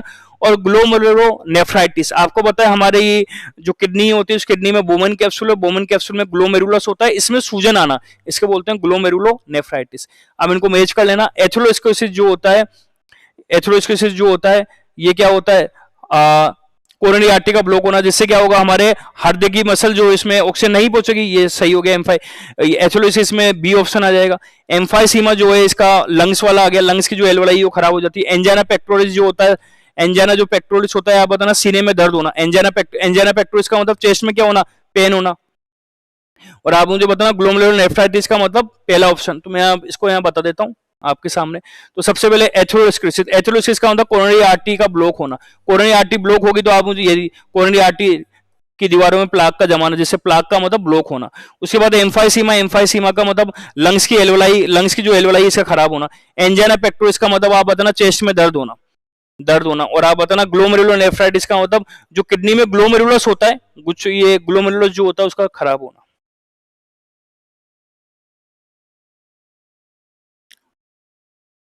उसके बाद 88 वायरस से होने वाले रोग, देखो अगर याद है तो आप कर दोगे, याद नहीं है तो आप नहीं कर पाओगे। इनमें से पूछ रहा है कौन सा रोग वायरस से नहीं होता, तो आप मुझे बताना चिकनगुनिया होता है वायरस से, सबको पता है। पीला बुखार येलो फीवर वायरस से होता है। लेप्रोसी जो होता है, ये लेप्रोसी जो है ये तो एक बैक्टीरिया से होने वाली बीमारी है। ठंड जो है ये भी एक वायरस से होता है। और जियार्डियासिस हो सकता है, बहुत सुना नाम नहीं सुना हो। जियार्डियासिस जो होता है, ये जियार्डियासिस जो बीमारी है या बताना किससे होती है, प्रोटोजोआ से होने वाली बीमारी होती है। ये नई बीमारी है, नए पुराने स्टोन को हो सकता नहीं पता। तो इसमें आंसर आप बताना सी और ई को छोड़कर, सी और ई को छोड़कर बस सभी बीमारी वायरस से हो रही है। तो इसमें आंसर आएगा सी, लेप्रोसी और जियार्डिसिस। लेप्रोसिस तो बैक्टीरिया के द्वारा होने वाली बीमारी है, जियार्डिसिस प्रोटोजोआ के द्वारा होने वाली बीमारी। बाकी सब सही है। CO2 का अधिकांश, ये तो सिंपल 89 क्वेश्चन सिंपल है। CO2 का अधिकांश ट्रांसपोर्ट किसके रूप में होता है, ये क्लास में बता रखा है आपको। CO2 का जो मैक्सिमम ट्रांसपोर्ट होता है, आप मुझे बताना, ये बाइकार्बोनेट के रूप में होता है। आपको बता दो 70% ट्रांसपोर्ट बाइकार्बोनेट के रूप में होता है। कार्ब अमीनो हीमोग्लोबिन के रूप में आपको पता हो तो 23% होता है। और घुली हुई अवस्था डिजोल्व फॉर्म में आपको पता हो तो 7% होता है। सिंपल सा क्वेश्चन था, आंसर बाइकार्बोनेट के रूप में आएगा 89। ये 90 क्वेश्चन डायरेक्ट कर लेना, 90 क्वेश्चन तो आप सबको आ ही गया होगा। कौन सा मैच नहीं कर रहा मैं डायरेक्ट बता देता हूं, इनमें से कौन सा चीज मैच नहीं कर रहा। Edward syndrome. Edward syndrome match क्यों नहीं कर रहा, क्योंकि एडवर्ड सिंड्रोम में 13 नहीं बल्कि 18वें क्रोमोसोम की ट्राइसोमी होती है। उसके बाद RCH। देखो RCH जो है ये गवर्नमेंट का एक प्रोग्राम है। RCH गवर्नमेंट का एक प्रोग्राम है। आप बताओ जो बच्चे होते हैं हमारे, जो बच्चे होते हैं और जो माँ होती है, इनके लिए गवर्नमेंट ने एक प्रोग्राम बनाया है। बच्चों की IMR कम करना, बच्चों की माँ की MMR कम करना, फिर बच्चे और माँ को टीका लगाना, फिर जो माँ है ये ज्यादा बच्चे पैदा नहीं करे तो परिवार जो नियोजन होता है, फैमिली जो प्लानिंग होती है, इनमें इनको बहुत सारी घर मतलब फ्री में देना, ये सब जो चीजें होती है RCH प्रोग्राम के द्वारा की जाती है। इसकी फुल फॉर्म आप बताना, रिप्रोडक्टिव एंड चाइल्ड हेल्थ होती है। इसकी जो फुल फॉर्म होती है रिप्रोडक्टिव एंड चाइल्ड। चाइल्ड का मतलब तो समझ गए, रिप्रोडक्टिव क्यों आ रही है, रिप्रोडक्टिव का मतलब ऐसी लड़की जो बच्चे पैदा कर सकती है। बताना कौन सी बच्ची जो बच्चे पैदा कर सकती है, तो 14 साल से लेकर 55 साल तक की लड़की बच्चे पैदा कर सकती है लगभग। तो ये जो प्रोग्राम है ये 2 लोगों को टारगेट कर रहा है, एक तो बच्चे को और रिप्रोडक्टिव का मतलब बच्चे पैदा करने वाली लड़की, माँ मतलब बच्चे पैदा करने वाली। तो 14 से लेकर 55 साल तक की जो भी लड़कियां, इनके लिए जो प्रोग्राम किया जाता है ये सब इसमें आएगा। तो इसकी फुल फॉर्म पूछा है बस हमसे, रिप्रोडक्टिव एंड चाइल्ड हेल्थ। तो 91 जो है इसमें फर्स्ट आएगा। 1997 में प्रोग्राम शुरू हुआ था। ट्यूबेक्टोमी क्या है ये आपको सबको पता है। ट्यूबेक्टोमी में किसको काटा जाता है, फेलोपियन ट्यूब को काटा जाता है। नसबंदी का टाइप है, आपको पता है फीमेल की जाती है ट्यूबेक्टोमी, फेलोपियन ट्यूब को काटा जाता है। और आपको ये तो सभी को पता होगा।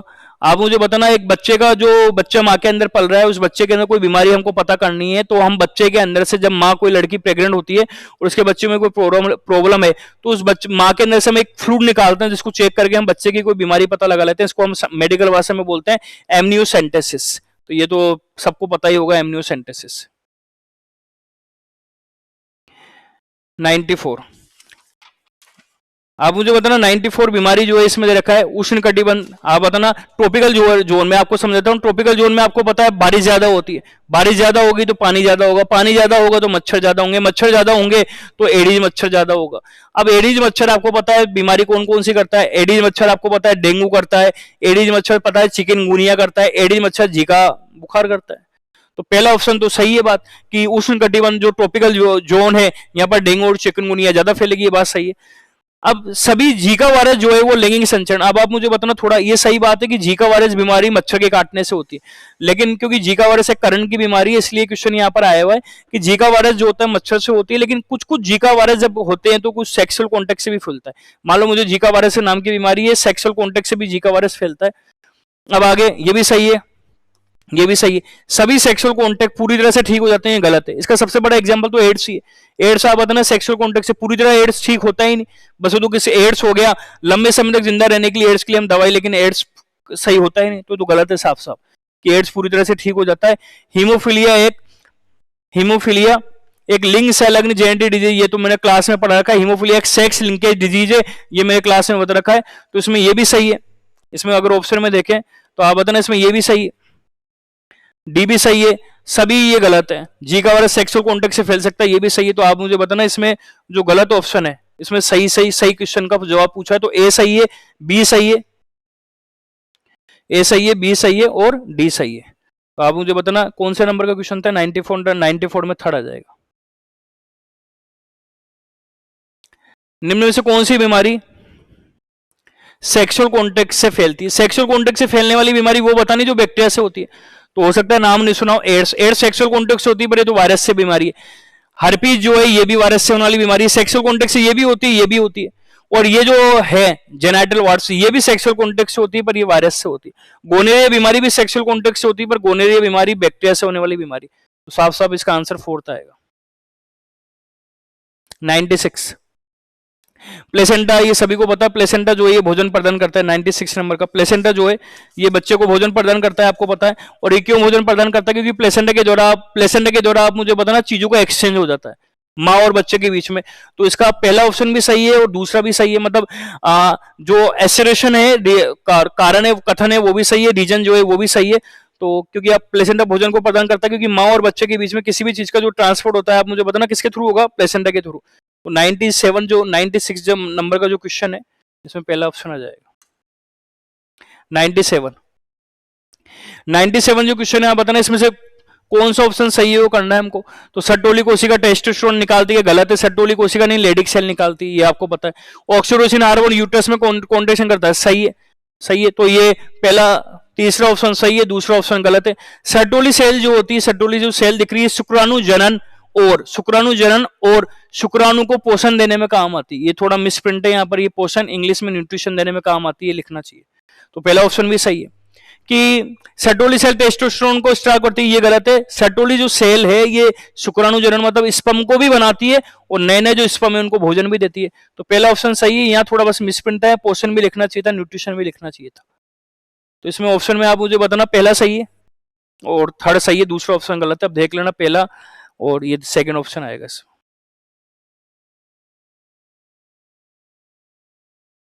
अब आप मुझे बताना इसमें WBC के टाइप दे रखे हैं, तो कौन कौन सी WBC आपको पता है? इसमें हमसे क्वेश्चन पूछ रहा है कौन कौन सी WBC, कुछ याद करने वाला क्वेश्चन है। तो WBC आपको पता है, एक WBC तो आप मुझे बताना एसिडोफिल होती है। एसिडोफिल जो WBC होती है इसे इयोसिनोफिल भी बोलते हैं। एसिडोफिल जो WBC होती है, तो एसिडोफिल WBC को इयोसिनोफिल भी बोलते हैं। यहां मैं लिख लेता हूं इयोसिनोफिल।